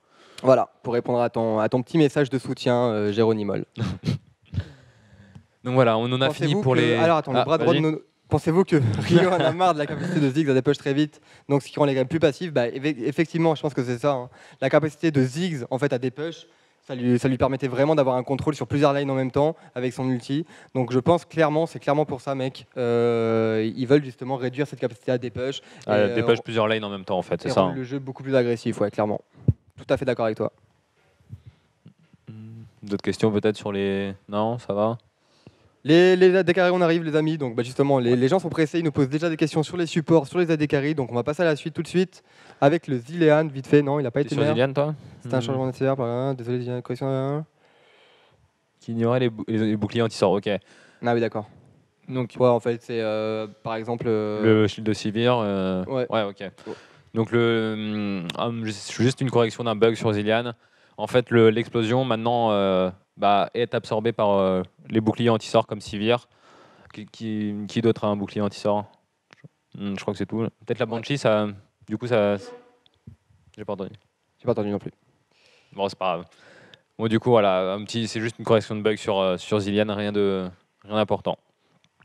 Donc on va passer aux AD carry. On a un changement sur Graves tout d'abord. Ah là par contre quelque chose qu'on devrait normalement beaucoup plus maîtriser. Donc le changement de Graves, chevrotine, donc son A, contre une même cible, les balles supplémentaires de chevrotine infligent maintenant 40% de dégâts au lieu de 35%. Donc beaucoup plus de dégâts, hein, tout simplement, au niveau du A. Et aussi une augmentation des dégâts au niveau des dégâts collatéraux. Donc pas dans les premiers levels, ça reste de 250 à 250. Mais par contre, directement au level 11, ça passe à 400 au lieu de 350. Et au level 16, à 550 au lieu de donc 450. 100 points de dégâts. Donc en late game, le Grave qui va être très intéressant au niveau de son AOE. Donc Grave vraiment, vraiment viable. D'une part, sa tenue de lane va était quand même relativement correct avec son passif, l'augmentation de l'armure, l'augmentation de la MR. Maintenant, des dégâts augmentés sur le A, donc ça va être... En fait, avec Grave par exemple, moi j'hésite pas à prendre de la mana régène par exemple sur mon héros, tout simplement pour pouvoir justement abuser de cette chevrotine et des dégâts du A, et vraiment les spams, faire des dégâts, faire un petit peu de poke, etc. etc. Et là, ça va vraiment te permettre de faire beaucoup de dégâts à partir du moment où tu arrives à toucher la chevrotine. Donc ça va être très intéressant. Et après en late game, là où il était un peu en train de struggle, justement Grave, on le délaissait un petit peu, notamment dû à son range. Voilà, son range de 425, c'est ça? Ouais, enfin très court. Ouais. Je crois que c'est comme Urgot, un truc comme ça, 425. Voilà, c'est le plus petit range avec Urgot au niveau des ADC, je crois. Ouais, donc là, au niveau AOE, ça va être très très intéressant et je pense que même qu'il peut complètement revenir dans la course. Hein. C'est possible, ouais. Faut pas oublier aussi que son W, donc la smoke, est très intéressante. Si dans un trade, la smoke qui peut vraiment faire la différence, ça permet d'aveugler la personne qui est dedans et du coup cette personne peut plus taper tout simplement pendant qu'elle est dedans. Et ça permet de temporiser et d'un peu isoler quelqu'un. C'est d'ailleurs à ça qu'on reconnaît les bons joueurs de Graves, hein, c'est ceux qui arrivent vraiment à mettre les smokes sur les personnages utiles, donc en général les carry AD. Si tu arrives à toucher un carry AD avec ta smoke, pardon, autant pour moi, tu peux, il est complètement out de la fight, il est obligé de sortir de la fight, donc ça lui bouffe 4 secondes, pendant que nous on peut focus, pendant que sa team peut focus tranquillement. Quoi. Donc voilà, Grave à mon avis qui va être viable. Alors attendez, d'ailleurs je vais aller sur l'île. 525, ouais, my bad. Désolé, je suis pas... Au niveau des statistiques de LoL, je ne suis pas très, très strong. Ouais, c'est ça, 500, ouais. J'avoue, 425, c'est bidon en fait. C'était 525. Je m'excuse pour cette petite erreur. Je vais tout excuser, mon cher Lounet. Orange 525, voilà. Ouais, Orange 525, exactement. Je trouve que Grave dépend trop de son burst par rapport à d'autres AD carry. Ouais, bah, je suis d'accord avec toi, ça va vachement dépendre de son burst, mais après en lead lane c'est quand même très fort. C'est sûr que si tu n'arrives pas à toucher tes 2 sorts avec ton Grave, c'est vrai que ça va poser problème. Ouais. Mais en général, dans un teamfight, c'est quand même relativement facile. Tu mets ton ulti direct, ne pas hésiter à le mettre direct, puisque dans tous les cas, c'est pas comme une Jinx par exemple, où c'est en fonction des PV manquants. Donc ne pas hésiter à engage limite avec l'ulti de Graves. Mettre un maximum de dégâts en AOE, toucher un maximum de personnes, et après bah, essayer de clean le reste. Avec ta smoke, perdre la vision, avec ton E, faire des dashs agressifs, etc. etc. Faut pas oublier que c'est un bon burst, un Grave. D'ailleurs, un petit tips pour les amateurs de Graves, il faut maxer le A, normal, et prendre par contre qu'un level dans le E, et maxer la smoke. Donc voilà, moi c'est ce que je fais. Je le faisais en fait, c'est Enrati d'ailleurs qui m'a dit ça, de faire ça. Et tout simplement pour avoir un burst qui est conséquent. Non, parce que ça fait la smoke fait des dommages quand même. Hein. La Elle n'est smoke, je crois pas que c'est qu'utilitaire. 260 dégâts, je vais regarder, mais je crois que ça fait 260 dégâts au level 5. Attendez, ouais exactement, 260. je dis pas de bêtises, c'est exactement ça. C'est 60, 110, 160, 210, 260. Et en plus, ça réduit, ça réduit le cooldown de 4 secondes au level 5. Donc une smoke qui fait beaucoup, beaucoup, beaucoup de dégâts. Si on arrive à placer tous les spells A, W, ulti, ça one-shot des gens. Et d'ailleurs, est-ce que le combo Graves Annie va revenir? Il y a moyen, hein. Moi j'aime bien jouer avec Graves parce que c'est mon style de perso, enfin, avec les supports en général. Des Annie, des Blitzcrank, des persos voilà, qui ont pas mal le burst. Enfin, Blitzcrank ça n'a pas tant que ça de burst, mais quand même. Je trouve que ça fait pas mal de dommages et j'aime bien le petit combo Graves Blitzcrank, ça pourrait être sympa à Christophe, comment sortir. ton Grave Nono. Alors, tout simplement, bah, maintenant, avant, tu vois, il y aurait la BT d'avant, je t'aurais dit, bah, BT, mec, la Whisper, direct, quoi. Maintenant, la BT a été nerf, il n'y a plus de bonus AD, donc du coup, c'est beaucoup moins intéressant. Donc, tout simplement, sur Grave, bah, IE, t'es obligé. Et comme maintenant, bah, tu peux pas partir directement sur la Whisper, c'est quand même relativement compliqué. Si tu as une IE, c'est pour essayer de proc les critiques, Les quand même. critiques, ouais.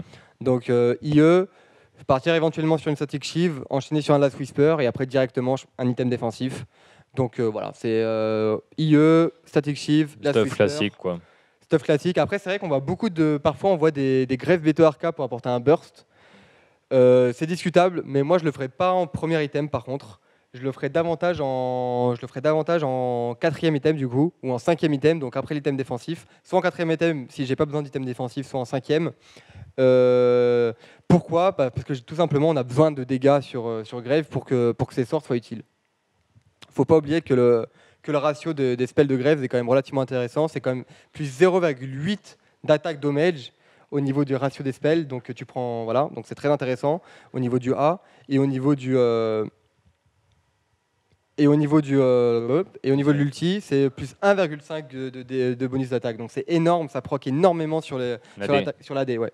Voilà, pas forcément privilégier des items qui ont plus des passifs sur les pourcentages d'HP, mais plutôt privilégier les items qui ont de la déflate en fait. Ouais. Le up de Grave est bien, mais le nerf de la soif de sang l'a un peu tué. Non, bah clairement, Arcane, je suis tout à fait d'accord avec toi. C'est vraiment la soif de sang qui a tué tous ces héros, comme Draven, comme Varus, comme Graves par exemple.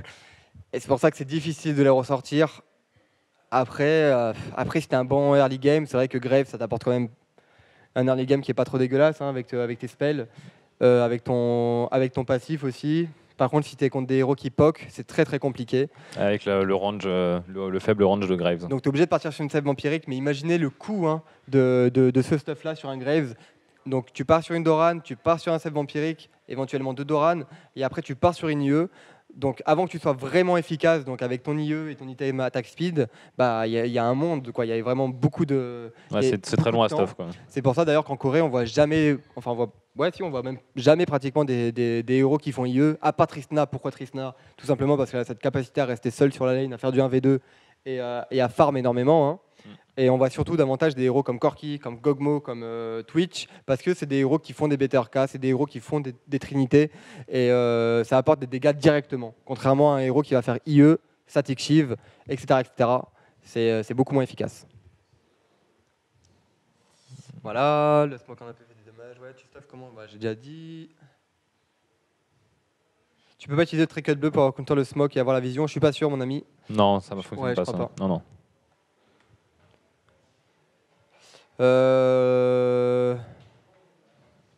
Alors, il y a quelqu'un qui demandait aussi si on met le E qui a pas de mana, si le E n'a pas de mana sur Graves, est-ce que c'est intéressant?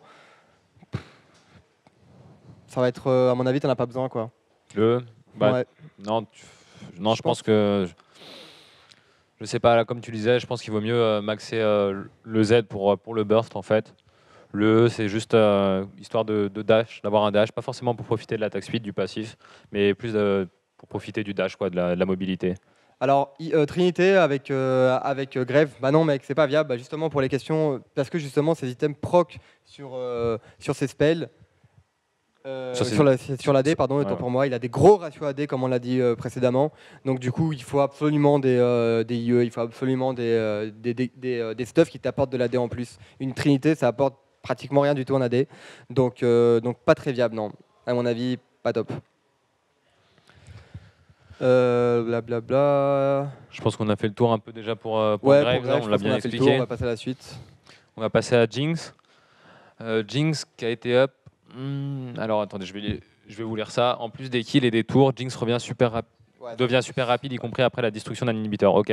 Donc maintenant son passif Il qui pourra proc proc sur les inhibiteurs. Donc voilà, ça permet de prendre un peu plus de risques. En général, Ouais. on aime bien, quitte à prendre des risques pour détruire une tour, voilà, avoir ce passif qui nous permet d'escape après. Donc voilà, on pourra se permettre de prendre un risque sur un inhibiteur et d'être le dernier à taper cet inhibiteur pour repartir. Donc voilà, c'est un petit up, c'est pas grand chose, mais bon, c'est toujours profitable. Donc Jinx, qui est un perso qui est très fort. Pour moi, c'est un perso qui est très fort en swap lane, en fait, qui a besoin de farm et beaucoup de level. Et c'est pour ça qu'il convient bien au style de jeu un peu ils aiment bien Fnatic sortir des persos comme ça, comme Vayne, Jinx, qui sont des persos qui sont très forts en swap lane. Et en général, c'est des persos qu'il faut mettre bien en fait en early game. Et après, bah voilà, la game en général est gagnée parce que ça snowball très bien dans les teamfights. Une fois que ça prend un kill en teamfight, voilà, en général, tu snowball très rapidement avec son passif. Donc attends, je vais juste essayer de répondre aux questions vite fait. Donc Yumu viable sur Graves, ouais. Je pense que c'est Graves, ouais, carrément. Parce qu'en plus, ça apporte de la pénétration d'armure, donc intéressant. Choix qui peut être très intéressant. Pour répondre à ta question, Nekoyoki, pardon, on va en venir, on va juste finir les AD carry avant. Le stuff pour Jinx, alors IE, Static Shiv, BT, Last Whisper, etc. etc. Comme des héros comme des AD carry finalement classiques qui ne profitent pas de la BTRK, qui ne profitent pas de la Trinité. Donc voilà, il y a un stuff classique de sa part. Caitlyn, il y a un mec qui disait oui mais Caitlyn elle tient la route. Alors attends, qu'est-ce qu'il disait exactement? Ouais. Ah ok. Nono, que penses-tu d'un rush IE? Oui bah c'est ça. IE, t'en as besoin. En fait je vais vous dire, tout simplement, sur Kog'Maw, pas d'IE. Tout de suite en premier item. Sur Twitch, pas d'IE en premier item. Dis-moi les héros d'autres. Corki. Corki, pas d'IE. Donc Trinité. Pour ces 3 euros, c'est Trinité, sauf pour Twitch où c'est BetterK. Et sinon, sur tout le reste, c'est IE. Donc voilà, vous prenez pas la tête, les gars. C'est ça. Kog'Maw, Twitch, Corki, c'est les seuls qui font pas d'IE en premier item. Tout simplement. On va passer vite fait à la suite, on est un peu à la bourre. Donc nous avons un nerf de Kog'Maw. Un nerf sur ses HP de base qui passe de 524 à 487, mais par contre qui gagne plus de PV par level ensuite. 3 PV en plus par level, c'est pas grand chose, mais ça reste un nerf. Voilà. La réduction d'armor RM provoquée par Bave Caustic sont A est diminuée. Donc il y a eu un petit nerf aussi de la réduction d'armor RM sur son premier sort. Alors le perso maintenant qui réduit désormais de 12% level 1, tandis que c'était 20 avant, donc voilà, il y a quand même un gros nerf. En late game, ça change pas grand chose, mais voilà, en early, on a quand même un gros nerf de son A.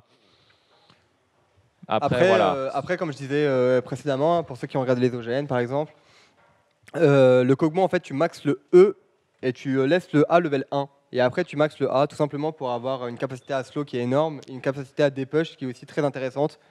Et faut préciser aussi qu'on maxe quand même le Z en premier. Oui, bien sûr, on maxe le Z évidemment en premier. Mais voilà, donc du coup finalement un nerf au niveau du A qui va pas avoir tant d'impact que ça en réalité. sauf voilà, au level 1. Cela dit, par contre, son nerf au niveau des PV, bah, ça va te pousser forcément à faire des trades beaucoup plus tôt dans la partie avec un Kog'Maw. Donc voilà. Bon, bah, on va passer à la suite. Attendez, il y a... Oui, effectivement, on n'a pas précisé. Il y a aussi Ezreal qui fait une Trinité en premier. Il y a aussi Vayne qui fait une BTRK en premier, effectivement. On pense pas, on pense pas à tous les persos. Tous les persos ne viennent pas à l'esprit directement. Donc voilà, n'hésitez pas à... On va finir rapidement les persos là qu'on lit. Donc, rajouter. Tristana, Varus, Vayne. Et après, on parlera justement quels héros qu'on pense viables, nous aujourd'hui, Luné. Si tu veux parler de Lucian. Ouais, Lucian. Alors, Lucian, ils avaient besoin de ce nerf là. On sait tous que Lucian est devenu monstre. Ils pensaient l'avoir nerf avec son range qui est diminué. Mais finalement, son dash, il revenait toutes les secondes pratiquement. Ouais. À partir du moment où tu mettais des auto-attaques et tes sorts. Donc du coup, ils l'ont nerf son E. Maintenant, ça réduit plus les slows. Donc ne pas hésiter à prendre des slows, ne pas hésiter, par exemple Thresh par exemple qui va pouvoir revenir aussi contre Lucian. Thresh qui était un peu délaissé contre Lucian puisque son ulti ne servait absolument à rien. Et aussi un nerf au niveau du délai de récupération du E. Maintenant son level 1 au niveau de la délai de récupération, c'est devenu son level max au niveau de la délai de récupération. Donc c'est passé de 14 à 18 secondes. Donc 4 secondes à chaque fois, voilà, c'est 4 secondes à chaque fois au niveau du nerf, au niveau de l'augmentation du délai de récupération du dash. Donc c'est énorme, c'est considérable, oui, c'est quand même conséquent. Ça va te demander de beaucoup plus auto-attaquer, être beaucoup moins mobile, ne pas hésiter à prendre des slows contre lui, ne pas hésiter à prendre des CC contre lui.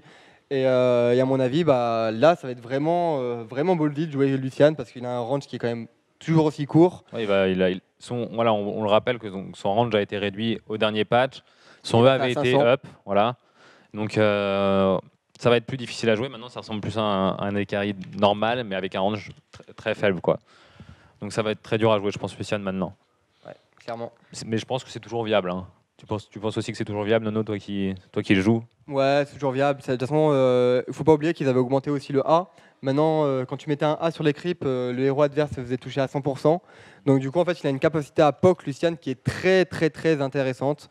Mais ça, d'ailleurs, c'est bien de m'y faire penser, mon cher Lounet, puisque je vais en revenir à la fin. Quel héros est intéressant en lane phase et quel héros n'est pas intéressant en lane phase et pourquoi? Donc on va y revenir tout de suite. Quoi. On a juste 2 héros à finir, vite fait. Donc les héros, c'est Sivir et...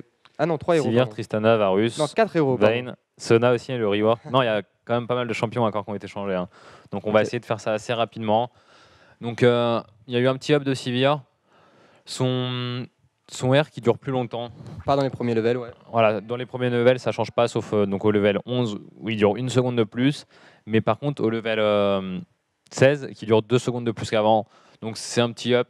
Je sais pas si c'est de ça qu'elle avait besoin, Sivir, pour revenir. Mais je ne pense pas. Je pense que ça peut être... Moi, je pense pas, perso. Si on arrive à la faire, si la team essaie d'organiser pour qu'elle arrive à split push, avoir beaucoup d'XP, ça va être intéressant après en phase de teamfight, parce que du coup, elle va apporter vraiment une grande mobilité à ses alliés, et du coup, il faut qu'elle ait un follow-up. Pour avoir un follow-up, il faut qu'elle ait énormément de breezers en général, énormément de héros qui font des DPS pour qu'on n'ait pas la focus, pour que l'équipe adverse n'ait pas à focus celle Sivir. Et en plus avec cette mobilité pendant 6 secondes pendant un teamfight, c'est quand même énorme. 6 secondes, ça va être vraiment une savonnette pour l'équipe adverse. Donc pourquoi pas, après tout pourquoi pas, mais il faut qu'elle arrive au level 16 quoi. Donc, voilà, c'est toujours un up en teamfight, mais ça change rien sur sa phase de laning. Ouais, clairement pas. Donc voilà pour Sivir. Nous allons passer maintenant à Tristana. Tristana qui est un pick très contesté en ce moment. Donc, ouais. Je te laisse expliquer, Nono, ce petit changement sur Tristana. Alors, saut en roquette, c'est au niveau du slow. Donc, ça passe maintenant de 2,5 secondes à tous les niveaux à 1 seconde, 1,5, 2 secondes, 2,5, 3 secondes. Bref, une augmentation de 0,5 secondes. Donc, comme vous avez pu le voir, en late game, c'est devenu beaucoup plus intéressant. Le problème, c'est que tu maxes pas le Z avec Tristana. Ouais. Sauf Ganja. Clairement pas. Ganja qui max le Z sur Tristana. Enfin, après, moi, par exemple, je le prenais level 2 parce que j'aimais bien le burst que ça apportait. Mais c'est vrai que tu ne jumps pas comme ça avec une Tristana. Et après, au niveau de la... Même mid-game, même si tu as ton saut de roquette level 5, c'est pas très intéressant de jump. Tu as plus intérêt à taper. Surtout en plus avec le A, faut pas oublier, le nerf précédent avec le A, c'était une absence de CD. Absence de mana pardon, sur le A. Donc énormément de dégâts. Donc ouais, je pense que ce nerf-là va être surtout au niveau du slow dans les premiers levels, sur les premiers gangs. Donc il faut apporter directement du follow-up à Tristana. Elle saute, mais c'est du follow-up qu'il faut apporter. Et dans tous les cas, enfin bref, un slow sur saut de roquette, c'est pas toi qui vas engager avec ta Tristana. Donc voilà, tu t'en fous un peu. Par contre, le tir explosif, c'est devenu intéressant. Le dégât magique de l'actif, qui donc dans les premiers levels, qui est complètement nerf, hein, qui perd 30 points de dégâts dans les premiers niveaux. Par contre, au level 5, ça revient équilibré, il perd uniquement 10 points de dégâts, ça passe de 260 alors qu'avant c'était 270.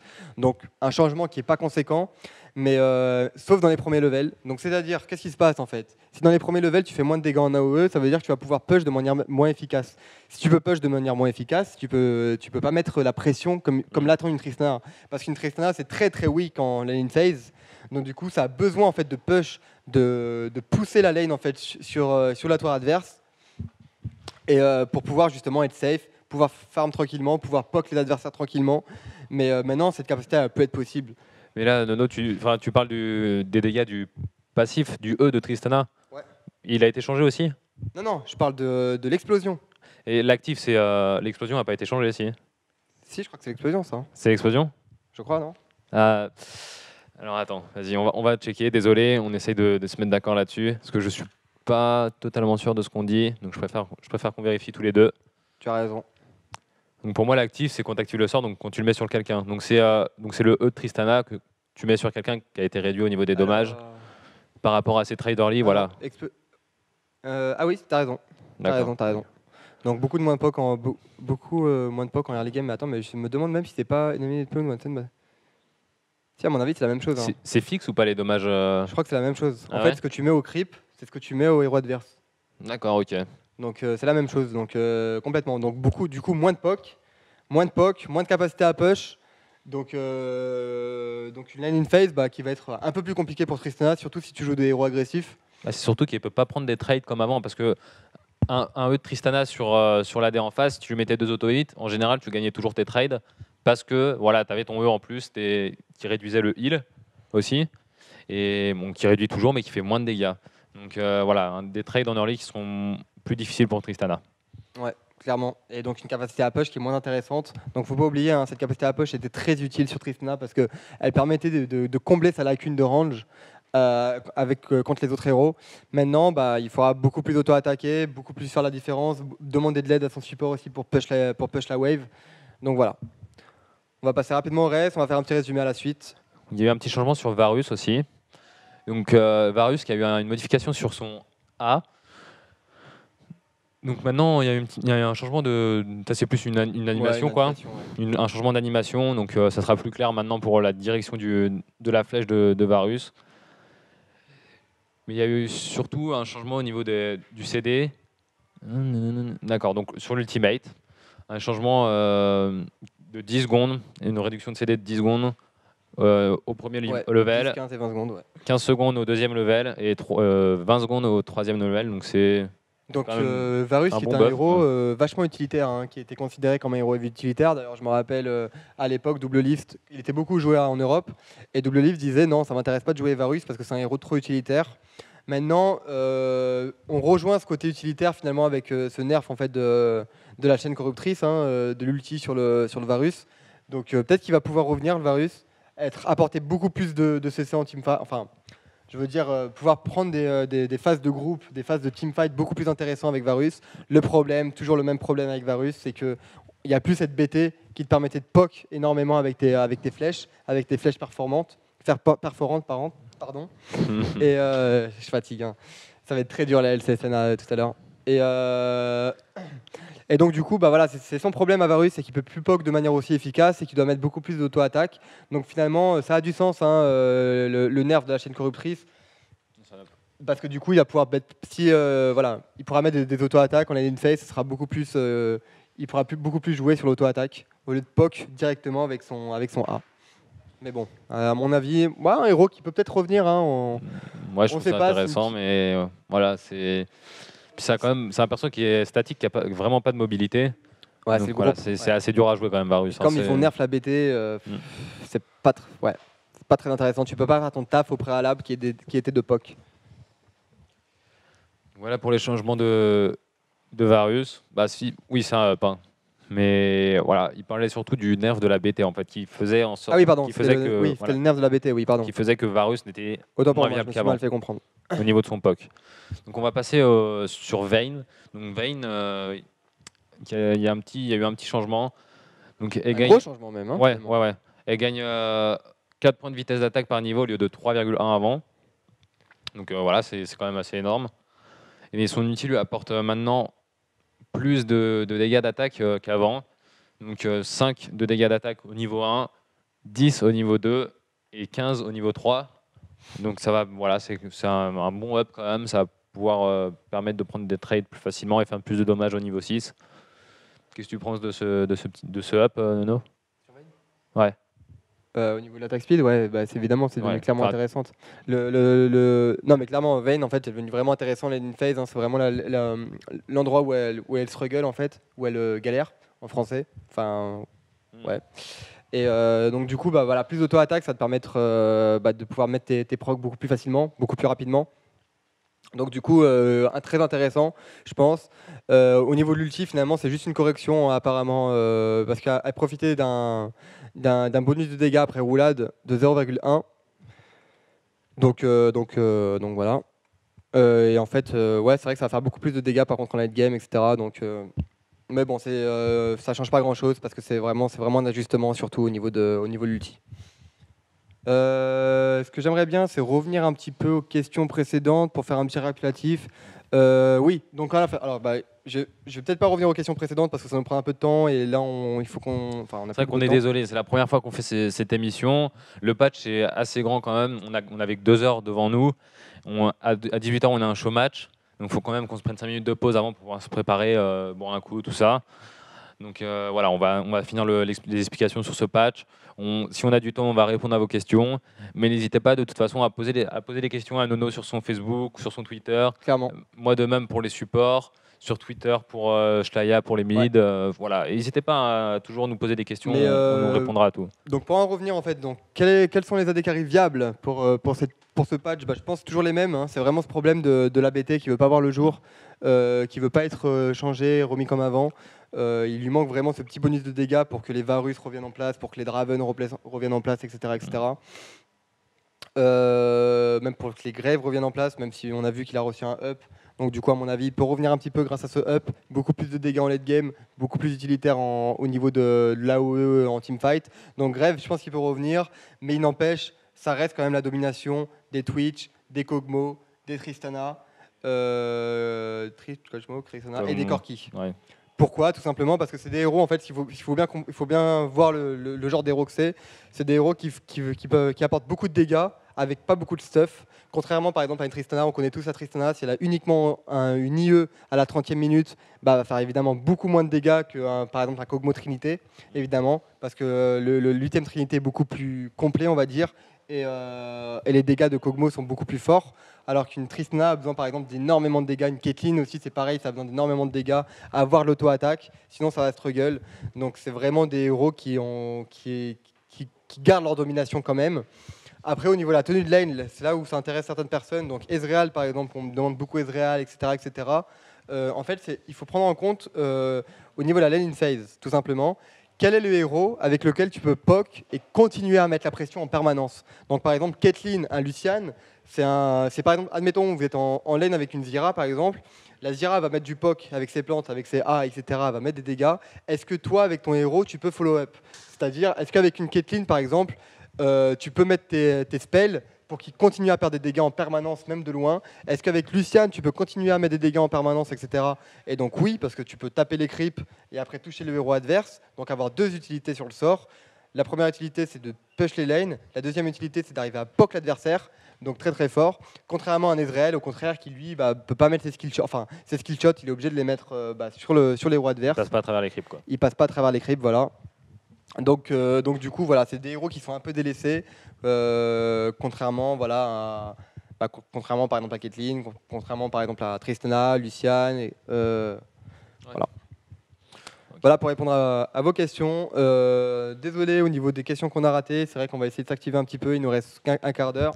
Donc on va parler des supports maintenant. Donc gros rework de Sona quand même. Un perso voilà, qui n'a pas tant changé que ça au niveau de son utilité. Mais voilà, ces sorts ont changé, c'est toujours le même principe, Sona. Donc je vais vous mettre ça, voilà. Donc sur son A, moi je l'ai joué hier. Donc son A a changé. Donc en fait maintenant vous mettez toujours les dégâts, voilà, les deux sorts qui partent en fait sur les alliés, sur les ennemis les plus proches, qui font toujours autant de dégâts. Au niveau de son passif, le troisième coup ou le quatrième n'a pas changé. C'est toujours la même, les mêmes dégâts, les mêmes utilités selon quel sort on a activé. Mais par contre pour son passif de chaque sort, il y a eu un petit changement. C'est-à-dire que maintenant, elle dispose d'un aura autour d'elle, en fait, après l'activation de son sort. Et donc, les alliés qui sont dans cette aura, donc pour le A, ils vont avoir des dégâts supplémentaires sur leur prochaine attaque, donc sur une seule attaque. C'est vraiment pas énorme. Ouais, c'est ça, c'est une attaque. Ça fait, voilà, bon, en AOE, dans une voilà, phase de teamfight, ça peut être intéressant quand même. pour son Z, elle soit une seule personne, donc l'allié le plus blessé, donc pas le plus proche, mais le plus blessé, donc celui qui a le moins de pourcentage de vie restant, et elle donne un shield à toutes les personnes qui sont dans son aura, donc un shield pendant 1,5 secondes.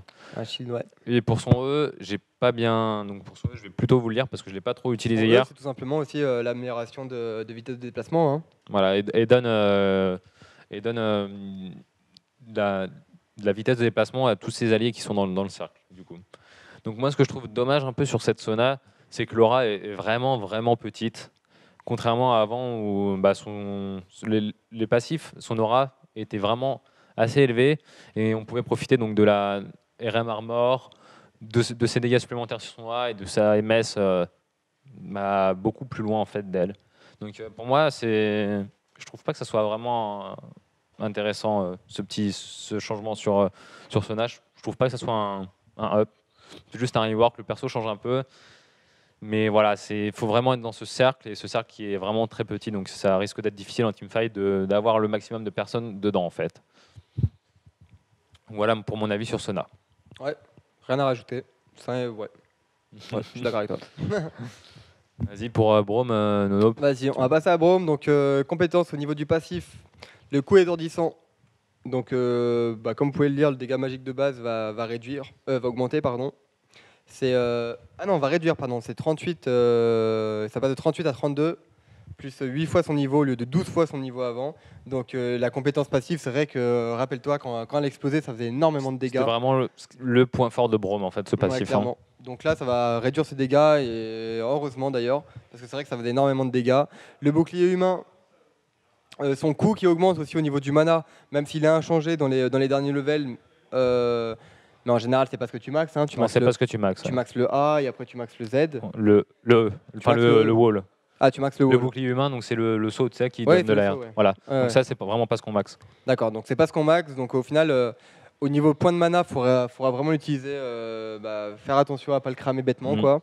C'est quand même considérable. 20 points de mana en plus dans les premiers levels, c'est quand même énorme. Faut pas le négliger.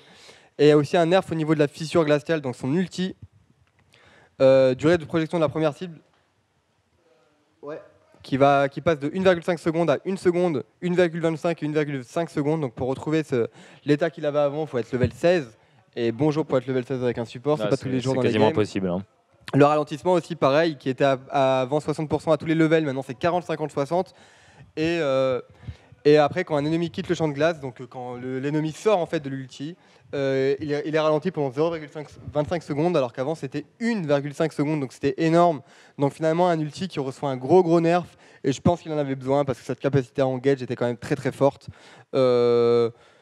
Mais il n'empêche qu'il reste toujours viable, le petit Bromin. Ouais, ça reste viable, hein, mais surtout son solo en fait qui est fort, et son passif qui garde toujours le stun en fait, c'est ça qui fait vraiment le point fort du perso. Après c'est dommage, c'était un plus, ça permettait de 1v1 un AD carry sans souci, et pour moi déjà je trouve que c'est un problème d'avoir un support qui puisse 1v1 un AD carry. Ouais, clairement. Et en plus, son ulti qui était vraiment trop utilitaire, l'AOE qui était vraiment grand, et du coup, tu mettais 1,5 secondes avant de recouvrir quand tu sortais de son AOE, c'est énorme. Quand tu as un carry AD et que tu te fais chase, t'as pas envie d'avoir ce slow-là, et tu veux vite t'en débarrasser. Donc là, finalement, une bonne chose au niveau du nerf, et je pense que ça peut le rendre viable. C'est pas pour autant qu'il va plus être pick, je pense. Non, je pense qu'il va toujours jouer. Hein. Donc nous allons passer à Janna maintenant. Janna qui a subi un up sur ce patch. Donc la portée de son passif, donc c'est l'aura en fait qui est là autour d'elle, qui permet aux alliés de profiter de la vitesse de déplacement, donc de son passif qui est de 3,5% je crois de. Je vais regarder pour pas Vas-y, dire de bêtises. voilà. Je crois que c'est 3,5% de mouvement de speed en plus. Donc qui a été augmenté de 200. Donc c'est quand même pas mal parce que c'était pas énorme quand même auparavant. Il fallait vraiment être proche de Janna. 5%. 5%, ok, my bad. Donc c'est Tu 5%, m'as dit combien? 3,5. On était pas loin, mais voilà. C'est beaucoup, hein, 5%. Ouais, finalement. 5% c'est beaucoup. Hein. Donc ouais, un bon up. Elle sera plus utile en teamfight encore qu'avant parce que 800, ça permet pas en général en teamfight de donner de la MS à tous tes alliés. Donc maintenant, il y a eu aussi un petit changement sur son A qui projette maintenant, selon la durée du cast, je crois, de 0,5 à 1,25 les secondes les ennemis en l'air. Auparavant, c'était 1 seconde à tous les rangs. Non, était de 1 seconde au maximum en fait. Ouais, 1 seconde au maximum. Donc finalement, une Janna qui va être beaucoup plus utilitaire hein, Et en pour plus, son équipe. il y a eu un petit changement aussi au niveau du CD. Le CD maintenant se reset au moment où le sort part, enfin, ou plutôt on clique sur le sort en fait. Donc pendant la durée du cast de la tornade, le CD est quand même déduit en fait. Donc comme Gragas en fait. Voilà. Comme Gragas. Comme Et Gragas sur son cul. du coup, ça va apporter une petite Janna qui va être beaucoup plus utilitaire, qui va pouvoir aider ses alliés de manière beaucoup plus efficace qu'avant. Nous, c'est vrai que c'est un héros finalement qu'on prend de temps en temps, avec des héros comme Caitlyn, avec des héros qui poke, évidemment. Donc pourquoi pas finalement le revoir en game, il faudrait qu'on le teste et voir si ça apporte justement autant d'utilité finalement que d'autres héros. Hein. C'était le problème avec Janna, c'est que ça apportait pas de CC, ça apportait pas de dégâts surtout, ça apportait surtout pas de dégâts. Ouais, ça n'a pas de dégâts, Janna, voilà. C'est un personnage vraiment utilitaire. Et c'est un problème au niveau des supports qui maintenant, par exemple, une Zyra qui fait énormément de dégâts ou même d'autres héros qui font énormément de dégâts. Maintenant, ce côté utilitaire finalement va lui apporter beaucoup plus d'utilité. Hein, normal, j'ai envie de te dire. Normal. Et donc, du coup, pourquoi pas le retour en teamfight de Janna et en lane phase aussi. À tester, ouais. Bah, on va passer à Nami. Donc Nami qui a eu un changement de vitesse de déplacement donc de 0,5 réduit de 340 à 335, c'est pas grand chose.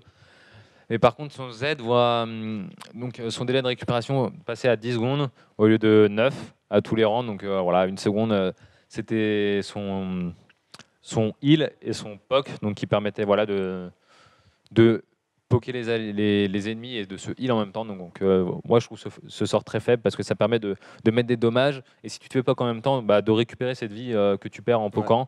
Ouais. Donc voilà, pour moi c'est normal que ce soit nerf, c'était un peu trop. En early elle était trop puissante, son CD n'était pas assez élevé. Mais moi je trouve ça normal et voilà, Nami restera viable malgré tout. Clairement. Donc voilà, pas beaucoup de changements quand même sur Nami, c'est juste 1 seconde de CD sur son Z. Donc on va essayer de pas traîner, on va passer à Thresh directement. Donc le lien des ténèbres, donc le Z, la lanterne, comme on appelle ça. Maintenant on va protéger qu'un seul allié, au lieu de protéger en AOE comme elle le faisait. Donc voilà, ça va être un petit nerf en AOE hein, quand même. C'était quand même un sort qui apportait beaucoup d'utilité. Hein. Pouvoir faire un shield en AOE, c'est quand même énorme.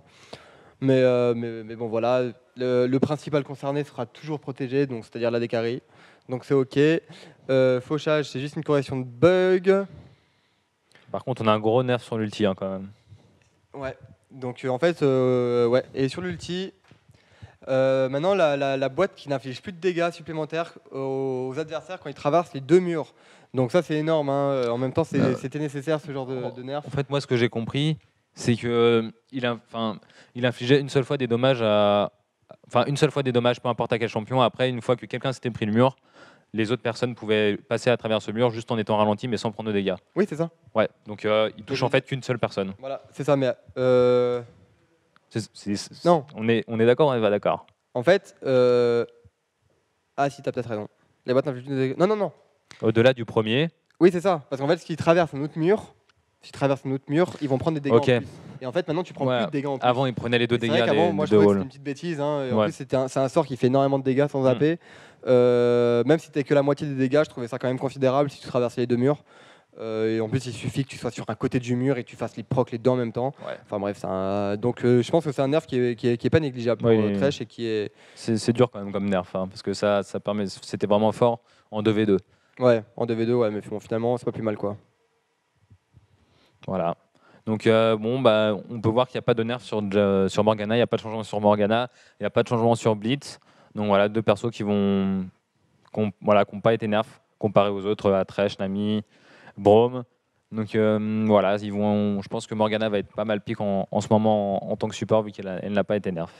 Après, je pense aussi à un retour de Sona, hein, finalement. Sona, possible. Mais c'est vrai que moi, je trouve cette aura vraiment petite, quoi. Ouais, et en plus, Sona, le problème, c'est qu'une fois que tu te fais cash, bah, t'as rien pour te sauver la vie. Hein. T'as juste un petit slow et des petites jumps pour courir. Il n'y a pas de stun, il n'y a pas de... Ouais, c'est ça. À moins que tu mettes un coup d'orgue, mais c'est pas suffisant. Donc ouais, pas assez. Alors, les objets, maintenant, vite fait. On s'en fout au niveau des nouveaux termes de recherche. C'est du détail. Ouais. Par contre, les items qui sont augmentés, donc au niveau des trinkets, le trinket amélioré en fait en jaune, il va avoir un délai de récupération qui est amoindri, qui passe quand même de 120 à 90 secondes. Donc c'est quand même super intéressant. Tu vas pouvoir mettre beaucoup plus de ward. En fait, en même temps que le CD, en fait, finalement. Est-ce que c'est possible de changer d'écran, s'il vous plaît, de passer sur l'écran de Nono? Si c'est pas possible, c'est pas grave. C'est parce que moi, c'est moins. C'est pas grave. Clair. C'est pas grave, on va y passer vite fait. Hein. C'est pas très grave. Voilà. Vas-y, je te laisse expliquer les objets. Minutes, donc. Voilà, impeccable. Voilà. Merci. Génial. La vie est belle. Alors, croc de givre. Donc l'item jungle, comme on peut voir. Donc 2 PO de moins de toutes les 10 secondes. Bon, c'est nécessaire. Hein. Moi, je trouve ça complètement viable ce nerf parce que c'était un peu ridicule. Rappelle-toi, Luné, une flaque de Morgana, ça proc toutes les 3 stacks en une seconde. Une seconde à peine. Donc voilà, ça faisait énormément de gold. Avec une Zira, bah, pareil, tu faisais énormément de gold. Ouais. Donc finalement, c'est un peu mérité. Donc l'évolution, la même chose, c'est un nerf au niveau du gold. Donc moi, je trouve ça mérité pour le moment. Il y a un petit changement quand même intéressant sur l'item jaune. Je te laisse l'expliquer. C'est la vitesse de déplacement qui a été rajoutée en fait. Donc voilà, ouais, sur l'item jaune, comme on peut le voir, l'item de déplacement qui a rajouté plus 10% de vitesse de déplacement. Donc tous les héros, comme par exemple Alistar, comme Blitzcrank, bah pourquoi pas faire un start sur ça, même si ça donne pas d'HP comme ce qu'on faisait avant le Targon. Mais bon, le bonus de vitesse de déplacement est super intéressant, surtout d'en avoir un aussitôt dans la game, c'est quand même énorme. C'est pour ça d'ailleurs que, par exemple, Luné ou même les Blitzcrank en général partent sur des bots en premier. Est-ce que là, justement, tu vas peut-être pas partir sur une des bots, Justement, je me demande si c'est pas plus worse de partir sur des boots 1 et pas forcément rush les mobilités directement en fait. Ah d'accord. Ah oui, d'accord, carrément. Ok. Là, c'est vrai que ça peut être intéressant, hein, parce qu'en plus avec mobilité et médaillon de nomade, bah, tu peux vraiment traverser la map tranquillement. Ouais, c'est ça. Donc c'est vrai que la capacité à roaming est devenue vraiment intéressante sur ces héros, même s'ils ont nerf la régénération de mana, c'est pas conséquent. Et après par contre, au niveau de son amélioration, donc l'ancien Shurelia finalement, qui s'appelle maintenant le Talisman de l'Ascension, il y a plus 20 vitesse de déplacement, donc ça c'est énorme.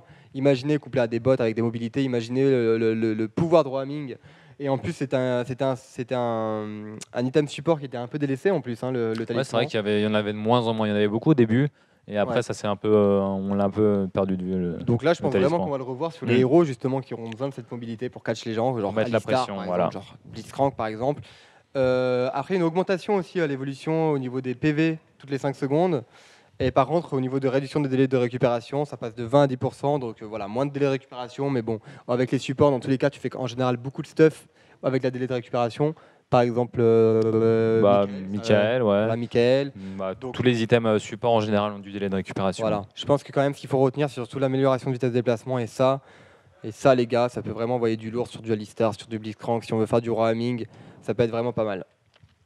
On va passer au bracelet feu mortel.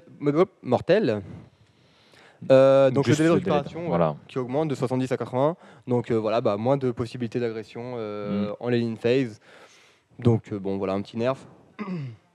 Le sceptre de Riley, plus de puissance, moins de PV, comme est dit dans le résumé. C'est exactement ça. La puissance passe de 80 à 100 et les PV passent de 500 à 400. Donc quand même un gros nerf au niveau des PV. 100 PV en moins, c'est quand même considérable. 20 AP en plus, par contre. Donc c'est peut-être le retour de Riley sur des Cassiopeia. Ouais, sur les persos qui ont plus besoin de ce slow, mais qui n'ont pas forcément besoin des HP. Il n'y avait pas un héros qui avait fait un Riley d'ailleurs dernièrement. Histoire que je me rappelle. Je me rappelle plus, mais je crois qu'il y avait un héros qui avait fait pendant une compétition un Riley. Mais non, dans tous les cas, c'est pas possible puisque le patch n'a pas d'actualité. Ça pourrait pas se faire sur une Syndra par exemple aussi. Ouais, c'est possible. C'est possible. Je sais pas. Hein, moi, voilà. T'as besoin de stuff avant. En fait, voilà, faut le faire sur des persos qui ont très peu de CD. Ouais, c'est ça. Qui ont très peu de CD. Voilà, c'est tout. C'est ça, clairement. Et puis dans tous les cas, je pense que c'est quand même en 4e item. Ouais, voilà, tu fais pas ça en premier item ni en deuxième, faut Clairement. déjà avoir. Sauf sur une Cassiopeia. Voilà, sauf sur Cassiopeia. Après, contre Cartus aussi, Cartus, ça peut être intéressant. Cartus, oui, aussi, voilà, on Même, pense à mais il a Cartus. besoin d'un pool de mana, Cartus. Donc en général, tu fais des tirs, tu fais des Roa, bâtons séculaires. Ouais, donc Asep Riley qui peut revenir, mais je pense en 4e item, voire en 5e item. Donc Voile de la Banshee, aussi une augmentation au niveau du délai de rechargement, hein, c'est tout à fait mérité. Avant c'était 25 secondes, moi je trouvais ça vraiment tout petit. Ah, c'est que dalle, hein, Même 25 si je secondes. suis un grand adepte de la Voile de la Banshee, et du coup ça va un peu m'embêter au niveau de mes carry AD. C'était un nerf qui était quand même nécessaire. Faudra être plus patient. Faudra être plus patient, exactement. Le Calice d'Harmonie, donc résistance de magique qui a été nerfé lui, ça fait plusieurs fois qu'il reçoit des nerfs. Ouais. Hein. Il n'arrête pas. Ok, l'épée occulte aussi, ça c'est juste, il y a un problème de bug, donc c'est Louné qui va pas être content. Hein. Maintenant on perd beaucoup plus de stacks. Au lieu de passer de 20 à 14, on va passer de 20 à 13. Quoi. Voilà, c'est ça. Donc tout simplement, rien de transcendant, surtout que c'est un item qu'on voit pas beaucoup. Razor de Madred.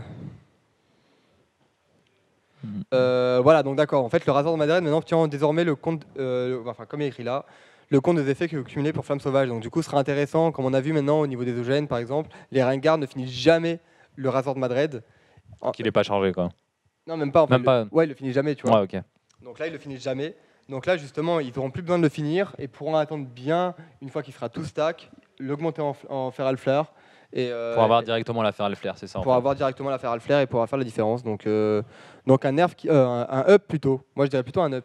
Oui, clairement. C'est plus pour moi, c'est une aide. Voilà, ouais, c'est une aide, ouais, clairement.